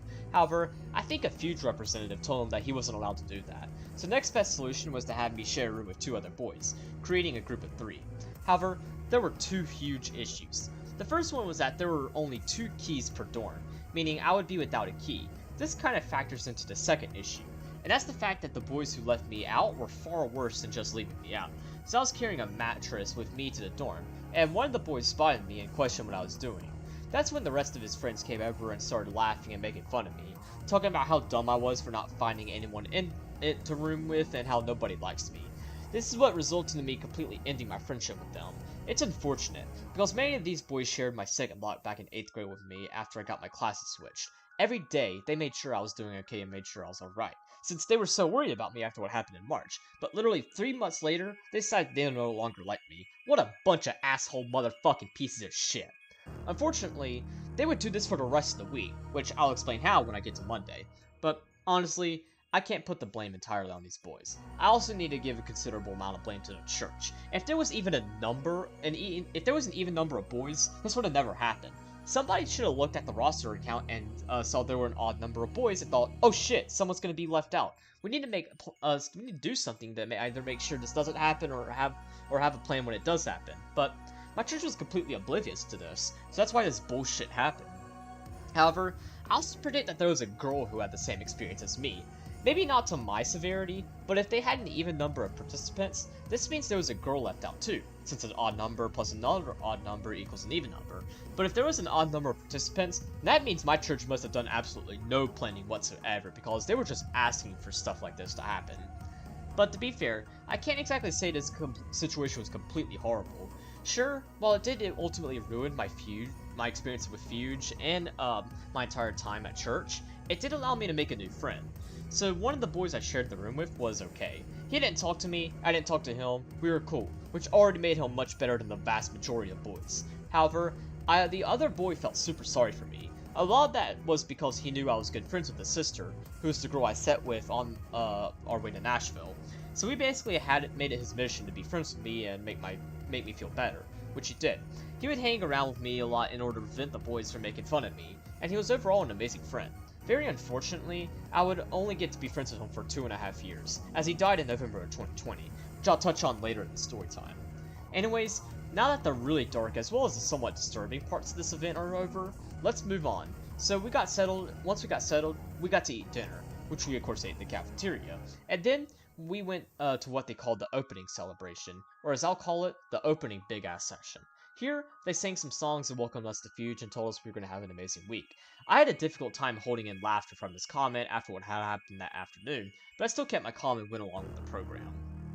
Afterwards, they planned the first of 5-part movie that was made from Fuge. If you saw Storytime 39, you might recognize these for Vacation Bible School, where each day we watched a 5-part series made for the event that also fit the theme. More than likely, there was a theme for Fuge, but I don't remember the theme. But the series were based on secret agents, so we'll say that the pop culture theme for Fuge 2018 was secret agents. And after that, the preacher then gave his sermon. We had a preacher from some mega church in Nashville who gave us a lesson every night. Just like the other church trips, I don't remember what he discussed, so I'll skip over it. Anyways, once the big ass session was over, I was pretty tired. I was ready to get some sleep, even if it was only 10 p.m. However, my church was not done yet. So after each evening big ass session, by the way, we did 2 big ass sessions each day, one in the morning and one at night. My church did a church-wide session where we hung out in the classroom and had a church-wide session. I paid absolutely no attention to any of these, as I was already worn out from the day, although there was one of these that was an exception, but not for a good reason, which I'll get to later. Finally, at 11 p.m., we were finally able to go back to our dorms and go to sleep. We had to get up at 6 a.m. the next morning, so I went straight to bed at 11. Thankfully, my roommates had the same philosophy as me, as they also immediately hit the bed. However, the rest of the boys from our church had a completely different idea. Instead of being respectful to us and wanting to get some sleep, they decided to be as obnoxious as it could. At 2 a.m., they were running around the halls, yelling, screaming at the top of their lungs, and just being extremely immature. What amazes me is that they did this the entire week. Like, I don't know if these boys hadn't hit puberty yet, which is probably what was the case, given how they treated me earlier that day, or whatever the case was, but they had the energy of a 6-year-old. They never got tired. This was awful for me and my roommates, who were trying to get some sleep. As a result, none of us really got much sleep that night. It also didn't help me that I came severely underpacked. I guess I didn't learn my lesson from camp 3 years before, as I only came packed with a blanket. Even though Nashville is super hot in the summer, it gets really cold at night. So on top of having to hear a bunch of noise, I was also freezing to death. Yeah, getting sleep was really difficult. Anyways, let's jump to 6:30 the next morning. So me and my roommates got up and made our way to breakfast. Unfortunately, breakfast sucked. Therefore, for the rest of the week, I just skipped breakfast in return for some extra sleep, as thankfully, the boys didn't make too much noise at 7 a.m. At around 7:45, we made our way to the auditorium for our first morning Big Ass session.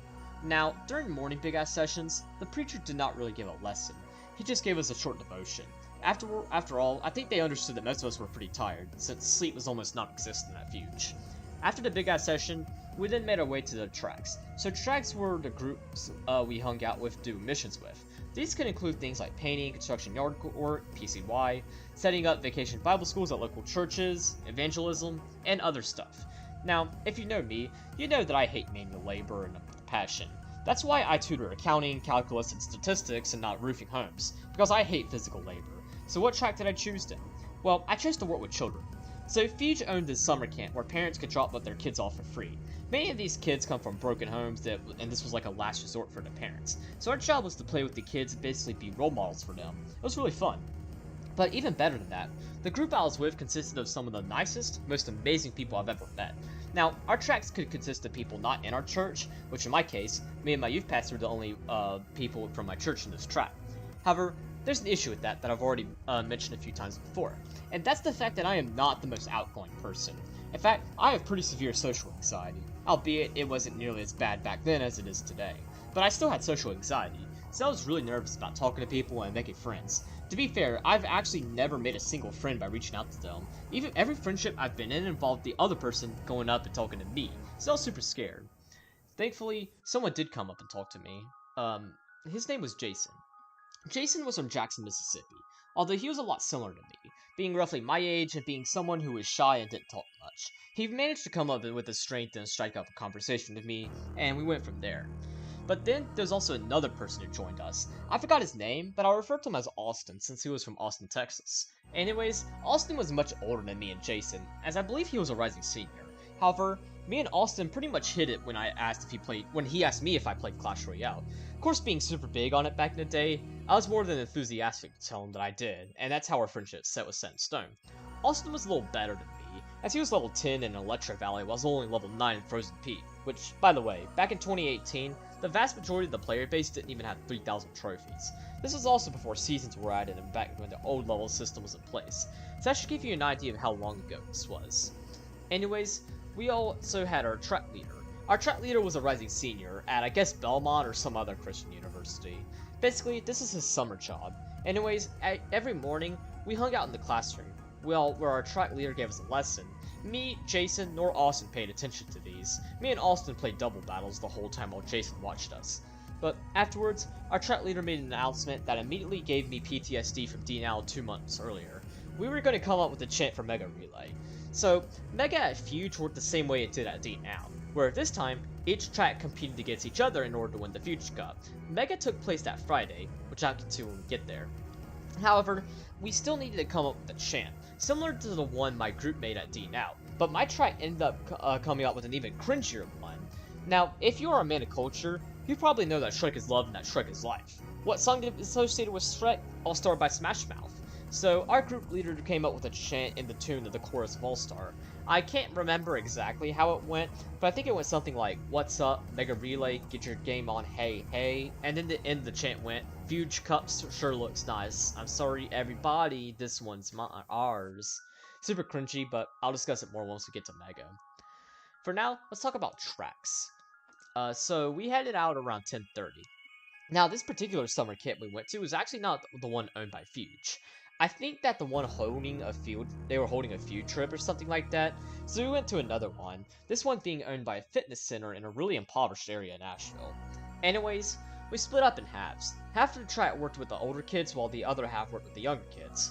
I, Jason, and my youth pastor worked with the younger kids while Austin and the group leader worked with the older kids. The younger kids were actually really sweet and really fun to be around. They immediately fell in love with us, which made our jobs much easier because even with the little kids, I have a difficult time starting conversations with them. Anyways, we played basketball with them for a little bit, then afterwards, it was their time for silent reading, so during that time, me and the rest of the Fuge-goers ate lunch. After their silent reading was up, we played Duck Duck Goose for the next 45 minutes, and then we played more basketball. But then, we did something that almost made me hide in the bathroom. We taught these kids to church claps. Why? Just why? Why did we have to show them this monstrosity? Out of anything that we could have possibly done, why this piece of shit? But I had no say in this matter. Our track leader got us in front of these kids, connected his phone to the speaker, and played the church clap. Ultimately, I did the same thing I did back at camp, as well as in middle school PE. I just half-assed it since it made me super uncomfortable. Jason felt the same way about it, so he did the same thing as me. But just to make things more embarrassing, we did this in the yoga room. The yoga room had mirrors on all 4 walls, so no matter what direction I turned, I had to see myself. That was about the 3rd most embarrassing thing that happened at Fuge, behind the rooming situation and something that I'll get to later. So after that, we got the kids to do it. Seems like they didn't really want to do the church clap much either, as they did the same thing as me and Jason, so thankfully, we had the kids on our side. Anyways, after that, we at least got to leave. This was the last time we went to this summer camp, as the next day, we were going to begin going to the one with the Fuge owned. So when we said goodbye to these kids, we truly were saying goodbye. And then we're back on campus. So from then until 5, I had free time, so I could go back to my room and take a nap. Unfortunately, this was not the case because remember, I did not have a key. Therefore, for me to enter the room, one of my roommates had to come over and unlock it for me. Both of my roommates were in PCY, and that usually didn't arrive back until 3:45. I arrived back on campus between 3:15 and 3:30, so I had to wait outside for 20 minutes. This gave time for the boys who let me out and laughed at me to do more of that, which they did. The better ones stared at me while I was waiting for my roommates to return, while some laughed and made fun of me. Now, looking back on this, what I should have done was walk around the campus for a few minutes. That way, I could not only avoid the other boys, but I could give time to myself. but I didn't come up with it until I didn't come up with that idea until I wrote Storytime 29, which was 3 years after Fuge took place, so I had endured their bullshit during this time. Thankfully, at 3:45, my roommates came back, so they unlocked the door and I was free from the embarrassment. Then at 5 o'clock, dinner was up, so me and my roommates made our way to the cafeteria and ate. However, I ended up having a 5,000 IQ moment right before dinner, so Dad bought me this huge water bottle since he knew I was going to need to drink a lot of water. And a lot of water I did drink at Fuge. However, at night, I wanted to drink some soda since by then, I wasn't doing all much. So I decided that at night, I would fill my water bottle with whatever soda I wanted to, which in this case was orange crust. So that's what I did. There was actually someone and his friend behind me, and while I was filling up my bottle, and said, "Oh shit, that's smart." And he ended up getting his water bottle and doing the same thing. I also remember getting pranked by my roommates. So for whatever reason, I needed salt. So I got the salt and poured it over my food. However, they unscrewed the salt sprayer, and as a result, the entire container of salt poured over my food. They then laughed their ass off, and then soon after comprehending what just happened, I laughed with them and got another plate. After dinner, we spent some time waiting outside the auditorium for the big ass session to begin. Here they had some outside stuff for us to play with to pass time. Some people played football, some played basketball, and then me and my roommates played frisbee. However, one of my roommates threw the frisbee a little too far and a little too hard. So far, in fact, that it hit the doors to the auditorium. But to make things even better, someone was walking out the door, and the frisbee hit them right in the face. Ultimately, my roommate did not get in trouble. In fact, the guy was really cool about it. He just told us to be more careful. Anyways, after that happened, we played more frisbee, although we were a little more careful. And then at 7, it was time for the evening Big Eye Session 2. It went pretty much the same way as the opening celebration went the day before, just that they didn't have to do the whole introducing us stuff. The preacher also gave us our lesson, and then afterwards, I met with my church in the church session, and afterwards, me and my roommate went to bed. Then, that brings me to Wednesday, June 20th. This was by far the best full day at Fuge, as well as the second best day at Fuge. Not only was I now kind of adapted to Fuge, but I also would not have to endure any harassment, because our church was going to do something different for free time and dinner, which I'll get to later. So, that morning, I skipped breakfast and just slept in. Then I woke up and went to that morning Big Eye Session and then the lesson with my track. However, this was a big day for Clash Royale. Not only were new cards introduced, such as the Snowball and Royal Hogs, but this was also the update they rearranged the card placements for the first time, as well as introduced new emotes. Yeah, back in the good old days, we only had 4 king emotes, including hee hee ha. So, you bet me and Austin played a ton of Clash Royale, since we were trying out all the new cards. Anyways, after that, we headed to the summer camp, this time being one Fuge owned. And kids were really sweet, if not more sweeter than the kids of the previous summer camp. In fact, when we first arrived, all the kids came running towards us. They were super happy to see us. They were all around the same age as the young kids me and Jason worked with, so I still kind of had to act a little younger around them. Now, the camp management was quite interesting, as it was ran by a 15-year-old girl. She was having to work with 30 kids ages 5 to 12, so us coming in and helping her out put a massive weight off her shoulders. Anyways, we hung out with them for a few hours, and afterwards, we made our way back to campus. However, my church was not going to have free time today. Instead, when we got back from tracks, we were going to board the bus, as we were going to spend some time in downtown Nashville. This was perfect, as not only did it give me something to do, but it meant I didn't have to wait outside my room. So just because of that, I consider this to be the best full day at Fuge. Once everyone was back from tracks, we took off for downtown, which was only like a 5-minute drive since we were already really close to downtown. But once we got there, we divided it up into groups and explored. I was in a really small group with just my roommates, the girl I sat beside on the bus, and a youth leader. We really didn't do too much, just walked around and explored. After a while, we went to this Italian restaurant. Me and my friends just shared a large pizza, nothing too spectacular. Anyways, around 6:30, we headed back to campus to attend this Big Eye Session. However, this Big Eye Session was thankfully not 3 hours long like the Monday and Tuesday one were. The reason was because instead we did a thing called nightlife. Nightlife is kind of difficult to explain, but it's basically us doing something in a Big Eye Session format, but not really a Big Eye Session. For this particular night, we discussed places where Christianity is under attack. So places like the Middle East, North Africa, Asia, those places. We particularly had this one missionary who ran an underground church in the suburb of Jakarta, Indonesia. Indonesia is a very hostile tendency towards Christians. In fact, some parts of the country have Sharia law in place, which basically forces everyone to Islamic law and lets them execute anyone who is not Muslim.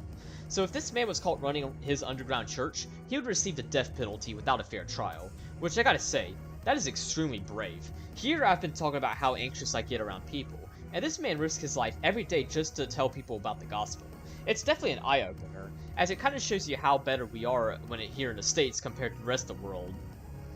Well, not better, but like how we have it better, that's what I meant to say. After nightlife, we had our church group session, and then we went to bed. I managed to have an easier time falling asleep, since I had a better day. However, I would unfortunately have by far my worst day at Fuge the next day. Not as bad as the day we arrived, but it was a horrible day nonetheless. The reason is because Thursday, June 21st, which is my birthday. Yeah, you'll come to know that in a little bit, Fuge is a horrible place to celebrate your 14th birthday, as went from my experience. Now, my intentions were to just completely forget about my birthday. Not only am I really not a big fan of my birthday anyways, but I really wanted to keep it in private. I would receive all my presents when I got back from Fuge, which I'll discuss later because that was genuinely one of the best days of my life. Anyways, that morning was normal. I slept in through breakfast and then made my way to Big Ass Session. Then our track leader gave his lesson and then we made our way to the summer camp. Everything was normal until lunch, when my youth pastor announced to everyone that it was my birthday. And by everyone, I don't mean just the Fuge goers, I mean the entire summer camp too. So everyone got around and sang happy birthday. Now, I have a very special hatred for the happy birthday song. I've always had a hatred for it. On my fourth birthday, I hid under the table and cried when my family sang happy birthday. Same thing happened on my 6th birthday. In fact, on my 10th birthday when I actually had a party, nobody sang happy birthday, since they all knew how much I hated it. But even now as an adult, I still have the same attitude towards it. Like if my family sings me happy birthday on my upcoming 19th birthday this June, which they won't since I plan to spend the entire day working, I'm probably gonna lock my door and not leave my room for another 72 hours, because I hate that song so much. But, to be honest, I can't really get too mad at my track for doing this. Hell, I can't even get mad at them, period. After all, they were some of the greatest people I've ever met, so it's impossible to get mad at them, so I'll let them slide, but after that, everyone forgot it was my birthday, making me feel a little more comfortable. Anyways, after that, we left and went back to campus, where I had to go back to waiting outside my door while being laughed at. Ugh, not this again. And to make matters worse, my roommates got back later than usual, so I had to do this for far longer than just Tuesday. Eventually, my roommates returned, but it seemed like these boys were not done. When me and my roommates got in, these boys kept screaming, shouting, and were messing with our door, just overall being absolutely immature. They did not know it was my birthday, but they still harassed me and my friends immensely. We three collectively decided the best course of action would be to just ignore them, which is what we did and it actually worked. Ultimately, these boys would get bored and left, and now we could enjoy free time in peace. After a little while, we had dinner, had our big ass session, and then we did nightlife, which was some scavenger hunt thing that I have no memory of. And then we went to our church session. Now, I remember this session really well, but for a really bad reason. So already, I was on bad terms with my church after what happened on Monday, but this would be what made the conflict at church go from 0 to 100. So around midway through the session, my youth pastor asked me to come with him, so I went with him to do whatever he needed to do, and then afterwards, we walked back to the classroom the church group session was in. However, when I came back, the lights were off, so I was wondering what in the living hell happened. But that's when all of a sudden, the lights turned on, and then everyone started singing Happy Birthday. And then people who were singing the loudest were none other than the same boys who left me out and made fun of me all week. Thanks guys, y'all were the fakest piece of shits ever. And to everyone else singing, fuck all of y'all too. At least neither my roommates nor the girl I sat beside sang, they just kept their mouths shut, which I at least was thankful for. But still, it was an extremely embarrassing situation that I hate looking back over. After that, it was time to go to sleep. However, my youth pastor asked me to walk with him, which I did. He first apologized for what had happened that day, which I accepted. Apparently, Mom told him it was going to be my birthday and asked him to do this shit, which I don't know what Mom was thinking, knowing how much I hated that song. But we made up, and then we just talked about everything I did when I was 13. It's amazing how much stuff happened when I was 13. From hitting 100 subscribers on YouTube, to attempting suicide, to giving my life to Christ, I did a ton when I was 13 years old. In fact, June 2017 and June 2018 me were so different, you'd think we were two different people. To be fair though, June 2019, June 2020, and June 2021, and June 2022 were completely different from the previous year, but 2017 and 2018 were by far the biggest difference. Then we reached the dorm, and I went to my dorm to go to sleep. That brings me to Friday, June 22nd, finally back to normalcy, as well as the last full day of Fuge. So I got up, attended the big ass session, did a track group session, and then went to tracks. It was a pretty emotional day for the kids, since it was our last day with them and all. But we all said goodbye, and then at the end of the day, and then made our way back to campus. I did get messed a little bit, but once my roommates returned, the boys decided not to do what they did the day before, so I had a peaceful free period. Then after that, we had dinner and then our big ass session. The big ass session was even shorter than the Wednesday and Thursday one, as this was the night that Mega took place, so the preacher kept his lesson short, and then we got on with our tracks and get ready for Mega. Anyways, Mega took place in the basketball court, but before we made our way there, we all hung out in the grass field, where each track got to do their chant. After a few tracks went, it was our turn. I waved our track flag while everyone was jumping up and down while we were all shouting our chant. It was super cringy, but thankfully, I don't remember it at all.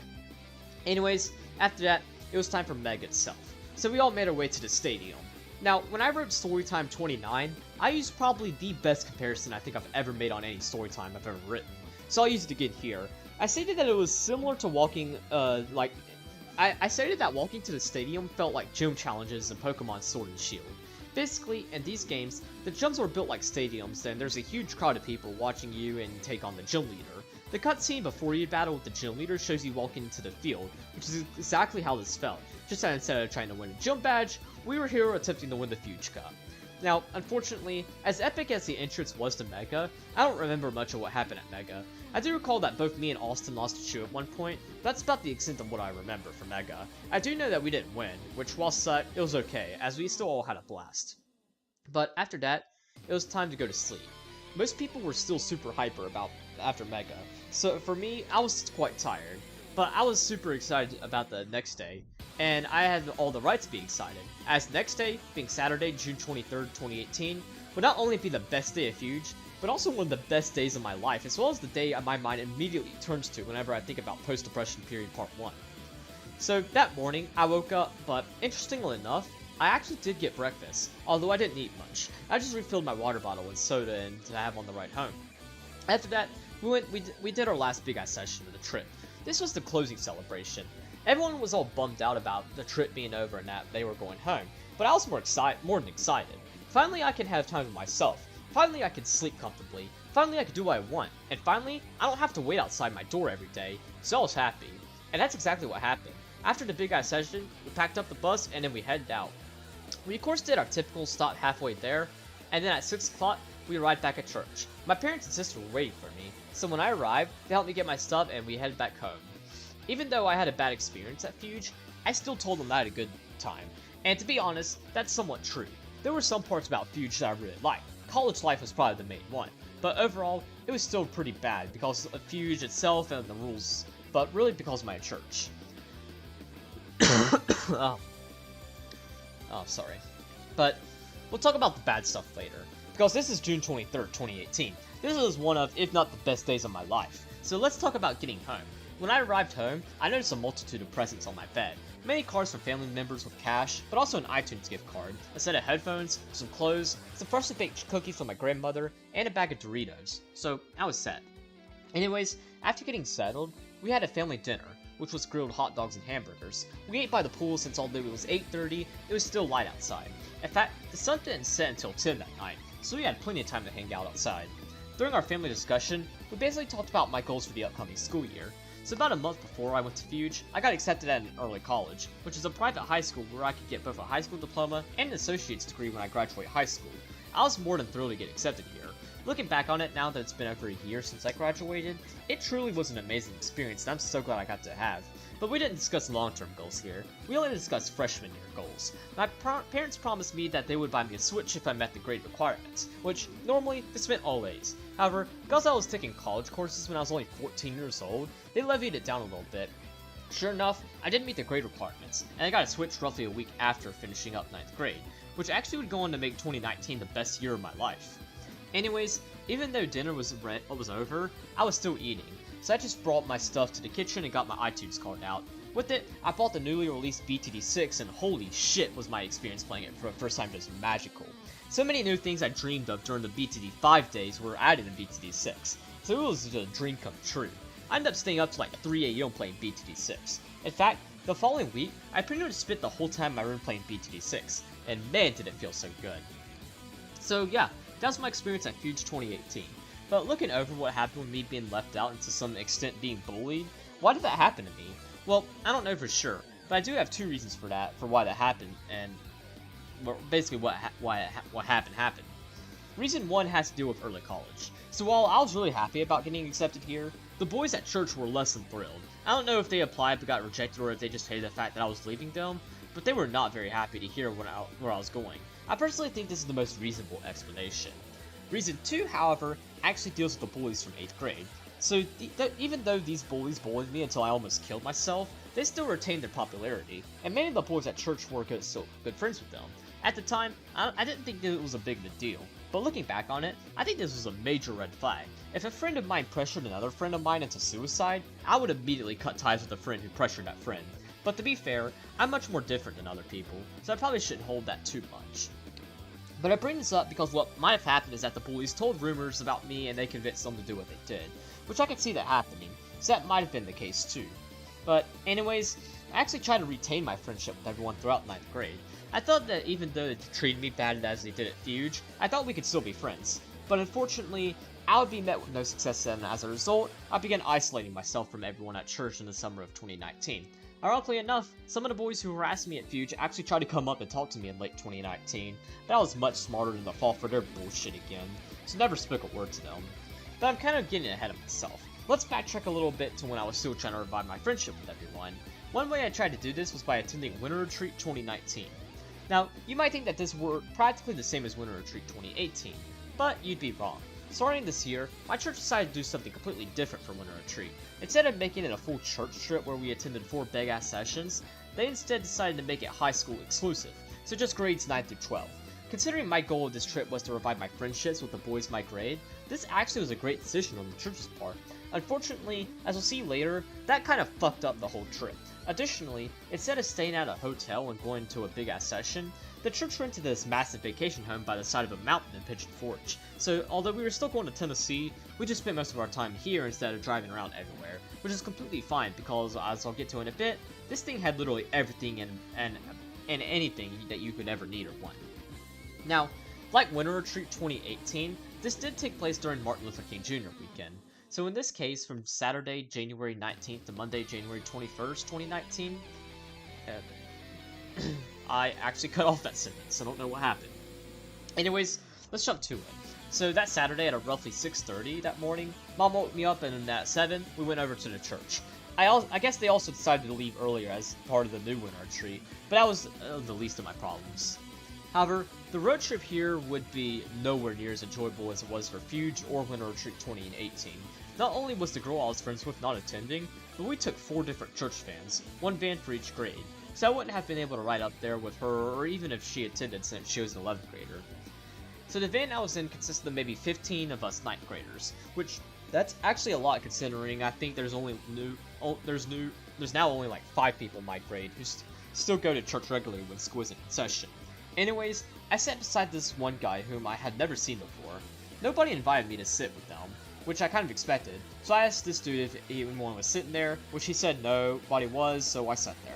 He probably wanted to resist, but he didn't have many options, so he kind of had to deal with me. I attempted to talk to him, but not only am I awful at talking and trying to have conversations, but he did not want anything to do with me, so I just gave up and played Pokemon White 2, and the rest of the trip up there.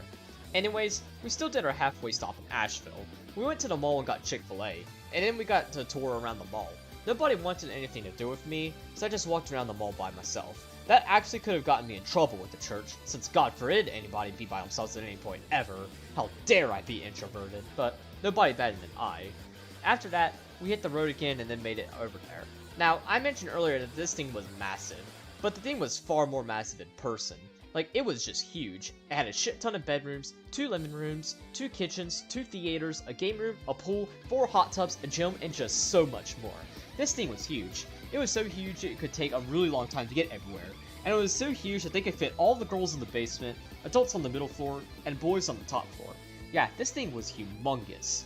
So after getting my stuff out, which was under my seat since the van didn't have a container like the coach bus did, I made my way to the top floor in order to get settled.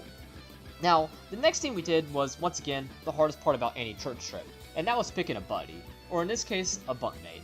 So how the rooming situation worked was that I was staying in the game room, which had maybe 8 bunks. I chose this room in particular because not only did I need friends to stay in a bedroom, which I didn't have any, but many of the other freshmen were staying in this room, so I thought it'd be a good opportunity to hang out with them, since I wanted to be friends with them again. But unfortunately, situations similar to Fuchs happened here. So by the time I got in the room, almost everyone had a bunkmate. However, there was one dude, who was a senior, who seemed to have an empty bunk. So I built up the courage and asked him if he had a bunkmate, to which he said that he did. So knowing I had nobody to share a bunk with and couldn't go to a bedroom since they usually required 4 people, I just set myself on the floor and made myself at home. That's when my youth pastor came in. He saw me set my stuff on the ground and immediately became concerned because holy shit, another Fuchs is happening. So he then went over to the same guy who said he had his bunk safe and asked if he had a bunkmate. This complete dumbass of a guy literally told my youth pastor that it was free. What the fuck? You went from saying that that bunk was safe to saying it's free in a matter of 5 minutes? What the hell did I even do to you, you fucking asshole? We had never even seen each other before. How do you already have a problem with me? God, the audacity of my church. But, be fair, at least I wasn't spending my weekend sleeping on the cold, hard floor. It also wasn't as bad as Fuchs, where I had to wait outside my door after every track. But still, it sucked, knowing I was being left out once again because my church just hated my guts for some reason. Anyways, after that commotion, we now had some free time on our hands. During this time, I'll help my youth pastor set up the Switch. Now, this is about 4 months before I got my Switch, but I had a general knowledge about setting up video game consoles that I was able to help him set up one in the living room. After I helped him out, the Switch was available for anyone who wanted to play Smash Bros, which everyone was big on since this was like a month after Ultimate came out. A few hours later, it was dinner time. I don't remember what I ate for dinner, but I do remember that we all sat at this super long table. Like, the table was so big, everyone was able to have a seat there. Yeah, this thing was huge. After dinner, we had our Bible studies, which is what I'll call these since, while they were technically our big-ass sessions, they didn't really have the same energy. Like, we had our Wednesday nights praise band since some songs and our youth pastor gave a lesson, but they weren't the type of energy you see at big-ass sessions, so I'll call these Bible studies. Anyways, after our Bible study, we had free time for however late we wanted to stay up, but lights were out at 12. I tried to talk to the others, but the course failed miserably for the same reason it failed on the fan. So I gave up and took a shower, which, by the way, I think I was the only people in my room who actually took a shower both Saturday and Sunday night. So even though they were all friends, I at least had the higher up on them because I didn't smell like shit the whole weekend. So let's talk about going to sleep, because this was an interesting night. So the boys were all joking around while we were all in our beds. You know, typical 14, 15, and 18-year-olds do. However, that's when one of the boys said that he was going to jerk off. Now, I'm not going to judge him. I mean, come on, that's what every teen boy does. But the fact that he told everyone this is a little concerning. But that's when he added to that, saying that he was about to go to the bathroom and do it. Immediately, everyone began laughing. I even grinned a little bit, but I didn't expect him to actually do it. Sure enough, he got up, unplugged his phone, and went to the bathroom, where he had all of us laughing. And the best part was that he literally did exactly as he said, as we could all hear the Pornhub video he was jerking off to. Eventually, he finished up, cleaned himself up, and got out, which we all then cheered him on, and he made his way back to bed. Some of us boys asked him what video he watched and all that, while I just isolated myself from the conversation and went to sleep. But we all collectively agreed to not use that bathroom for the rest of the trip. The game room had 2 bathrooms connected to it, so we all just used the other one. Just as long as he didn't jerk off again, which he didn't. And that brings me to Sunday, January 20th. That morning we had breakfast, and then we had our second Bible study. Afterwards, we had free time. I tried to talk, but it was no use, so I resorted back to video games. But later on, we had lunch, and then we took off for Gatlinburg to do something similar to what we did during this time during Winter Retreat 2018, where we went either go-karting or to the mall. Now, as mentioned, Gatlinburg gets super cold during the winter. Sure enough, this year was no exception. The high was in the 30s, but around the time we were going to go-karting, it was below freezing. So yeah, very similar experience to last year. However, let's go back to that kid who jerked off in the bathroom the night before. So someone offered him $20 if he jumped into a pond and go by the go-kart track. If announcing to everyone that he was jerking off wasn't to prove this kid had massive balls, he actually took up this bet and jumped into the water in 20-degree weather.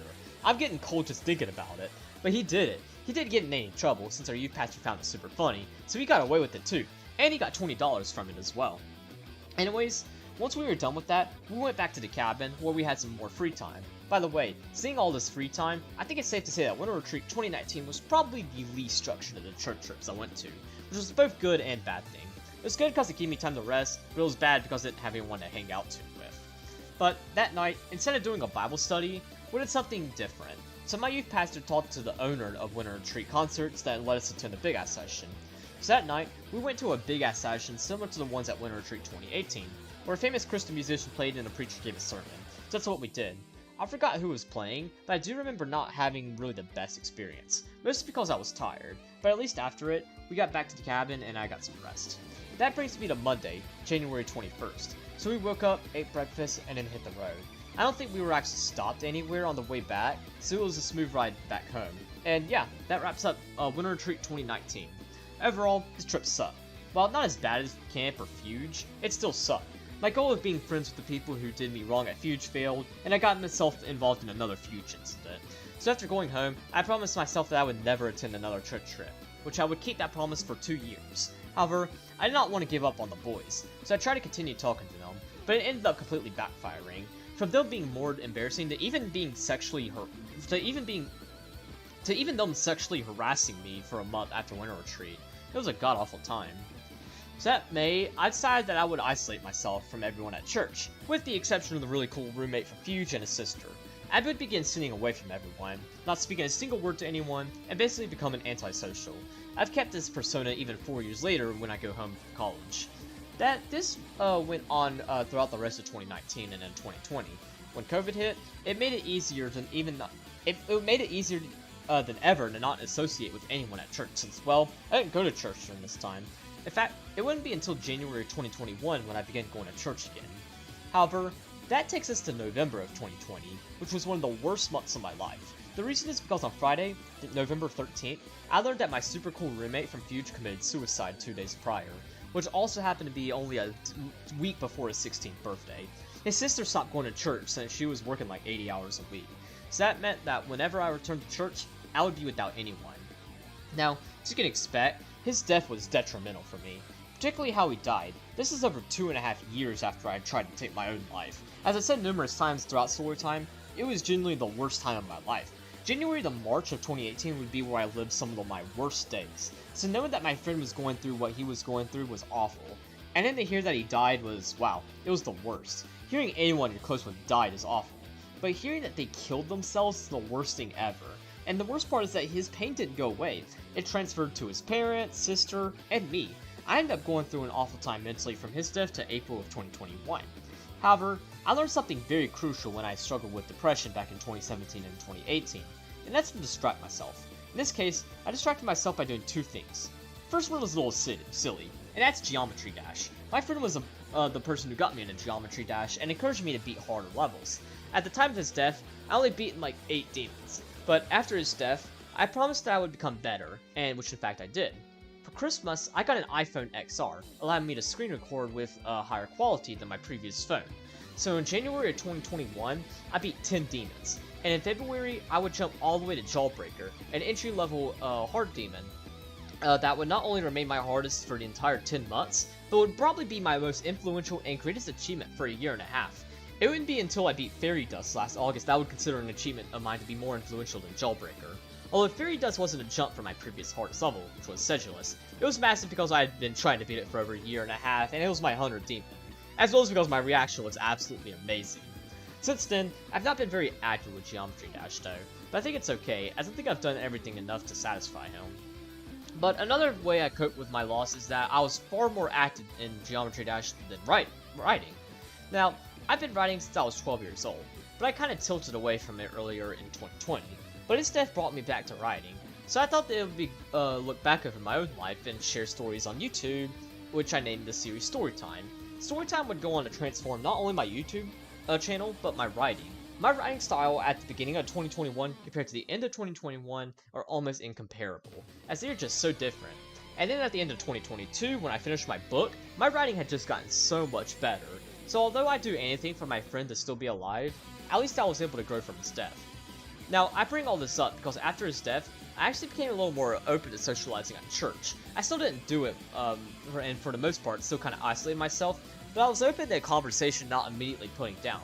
Except for the boys my grade. I didn't want anything to do with them, and even today, I still don't want anything to do with them. So that's why I decided to break the promise I made when I got back from Winter Retreat 2019, and participated in DNOW 2021. Now, although this will be the final trip I talk about in the story time, it will also be the weirdest. So, First off, this event was completely different from DNOW 2018. Well, at DNOW 2018, I spent 2 nights at a church member's house. That didn't happen because of COVID. On top of that, the local high school had a big game Friday night, so instead of making it a 3-day event, they made it just a 1-day event, meaning it took place on Saturday, April 24th, 2021. As a result, Storytime 18, which was the original Storytime on this event, was probably the most accurate Storytime I've ever made, as I wrote the whole thing literally when I got home from DNOW. But now that it's been almost 2 years since I went to this event, I think it'd be interesting to look back on it. Now, you're probably asking yourself, why bring this event up if it wasn't a trip? Well, even though I didn't go on a trip, I'm still including this event since it was supposed to work the same as DNOW 2018. If it wasn't for COVID or the football game, I would have stayed at someone's house, so I'm still considering this event as a trip. Now, although it was only 1 day, the 1 day was still huge. It went from 11:45 that morning all the way to 10 o'clock that night. We would actually start with Mega, and then we went from there. We still did our Big Eye session and group sessions, so those didn't go anywhere. Speaking of which, let's talk about groups, as they worked a little differently here. So the church expected this event to have really low attendance, which it did since COVID and all. So to accommodate for this, they only had 6 groups of 12, 3 groups for each gender, and each group was either 7th, 8th grade, 9th, 10th grade, and 11th, 12th grade. I was 11th grader during this time, so you think that I was with the 11th and 12th graders. Well, my church was really nice in the sense that they didn't require you to be with your grade, which was perfect since I'm in a conflict with everyone in my grade. So I asked to be put with the 9th and 10th graders, which the church complied with, so I hung out with them instead because fuck everyone in my grade. Now, the freshmen and sophomores I hung out with were some of the most energetic little shits ever. From screaming while running around in circles to drawing on themselves, they didn't give a damn about anything. But although I am nowhere near as crazy as any of them and do not normally have much energy, it was still way better than being in the 11th and 12th grade group by far, since at least they were nice and actually included me and stuff. Anyways, let's talk about the group leader. So the group leader was a guy named Luke. Luke was a senior in college, working on a degree in education. He graduated the next month, and in that August, he taught at the same middle school I went to. In fact, he actually went to the same college as me, which is pretty cool to think about. But before I begin discussing this event, I want to talk about pop culture theme and lesson for this year. So the pop culture for this DNOW 2021 was Disney. Now, I don't mean to offend anyone, but I've never been a fan of Disney. I don't know, none of it really appeals to me. The movies all feel the same, where a princess gets saved by someone. While that's fine for that's a fine storyline to use, they don't really use any variety. Like, I've seen all the Disney princess movies, and they all just feel like the same character. Just don't understand the appeal of Disney. But taking my bias against Disney aside, I still think that this theme was kind of a bad choice for the pop culture theme because of our ages. We were all between 12 and 18, so we were all a little too old for Disney. Like, Super Mario is fine because it fit the age range, and so is Marvel in DNOW 2019, which I didn't attend. Personally, I think Disney should have been reserved for Vacation Bible School, since it fits their age range, being 5 to 12 years old. That's just my opinion. But even then, I also have concerns regarding Disney's beliefs and all that stuff too. Now, I don't mean to get political, but a lot of views Disney holds regarding the LGBTQ community are views that my church is extremely against. Now, personally, I don't really mind it much. If you want to be gay, be gay. I don't have a problem with it. I don't really need to know or care about what you do in the bedroom. But as you might expect, my church has different views than me on this. They are very against LGBTQ, which is why when I first heard that the theme was Disney, I was shocked that they even chose it, knowing Disney is a big supporter. But considering they both love kids, they were able to compromise. Wait, hold up. I didn't mean it like that, okay? I meant they just want kids. Shit. Y'all know what I'm saying. Let's move on. Now, thankfully, I wasn't the only one who didn't like this theme. Pretty much every boy as well as most girls didn't like this theme, mostly because of politics, although some were like me and didn't like it because they thought it was too childish. Honestly, I wish my church would ask for our feedback when coming up with these themes, as well as just events in general, as I think that would have made more sense and make these events more fun. As for the lesson theme, I don't really remember it. So that's about all the backstory I want to talk about. Let's talk about DNOW 2021. So at 11:15, my sister and I took off for church. She was an 8th grader, by the way, and this was her first DNOW. She was really excited since she had a bunch of friends, while I was nervous about having another future situation. Thankfully that didn't happen, but I was still scared about it. Anyways, this in and of itself was risky, as at the time, I could only drive between 5 AM to 9 PM. It wouldn't be until that September when I got my full provisional license, but I never got pulled over thankfully, so I don't really have to tell any stories about that. At 11:30, we arrived and made our way to a group classroom, which I'll refer to as the group base because that sounds cooler. Anyways, the boys were already acting batshit crazy, so I just sat on the couch thinking about what was all going to happen. Was I going to have another feud, or was I going to have a good experience? Only time would tell. But eventually, once it hit time, Luke welcomed us and got us pumped for Mega. Well, everyone except me. In Storytime 18, I mentioned that I've never been a fan of Mega, because of not only teamwork, but also loud noises, which I'm very sensitive to. So while everyone was all excited, I continued lying on the couch, almost even falling asleep at one point. However, I do remember what we did for Mega. So normally, Mega dealt with physical activities, which is why I had to sit out during DNow 2018, since I couldn't do much with a broken arm. However, because of COVID and stuff, they made this year's Mega more knowledge-based. At first, I thought I would participate since I expected to do math problems, but unfortunately, it wouldn't be academic questions we were asked. Instead, we were asked Disney trivia. It's been many years since I've last seen a Disney movie, so it wasn't useful at all. In fact, none of my group really could be useful since none of us had seen a Disney movie recently. So since I really couldn't help, I just chilled on the couch, almost even falling asleep at one point. In fact, I don't even remember who won, since I gave like 0 shits about Mega. However, during this time, something that very irregularly happened at church. Someone talked to me. So a freshman named Mason actually talked to me. I don't know what caused us to begin talking, but I remember us just making communism jokes and just chilling. Anyways, after Mega, we had what I'm going to call an intermission. These were typically times provided us to chill and relax, since DNow, as well as any other church trip, takes a lot of energy, even if you spend all of Mega on couch while accidentally restarting the USSR. During this time, we pretty much just got to spend time socializing while also providing snacks. By then, I was already pretty tired and being around people and needed social break, so I just spent time playing Clash of Clans or eating chips. Now, I hung out in the cafe, which was where I could be alone. Everyone else was in the gym, which was a hallway down. While of course one reason I spent time alone was because I wanted to recharge, I also did not want to listen to Disney music.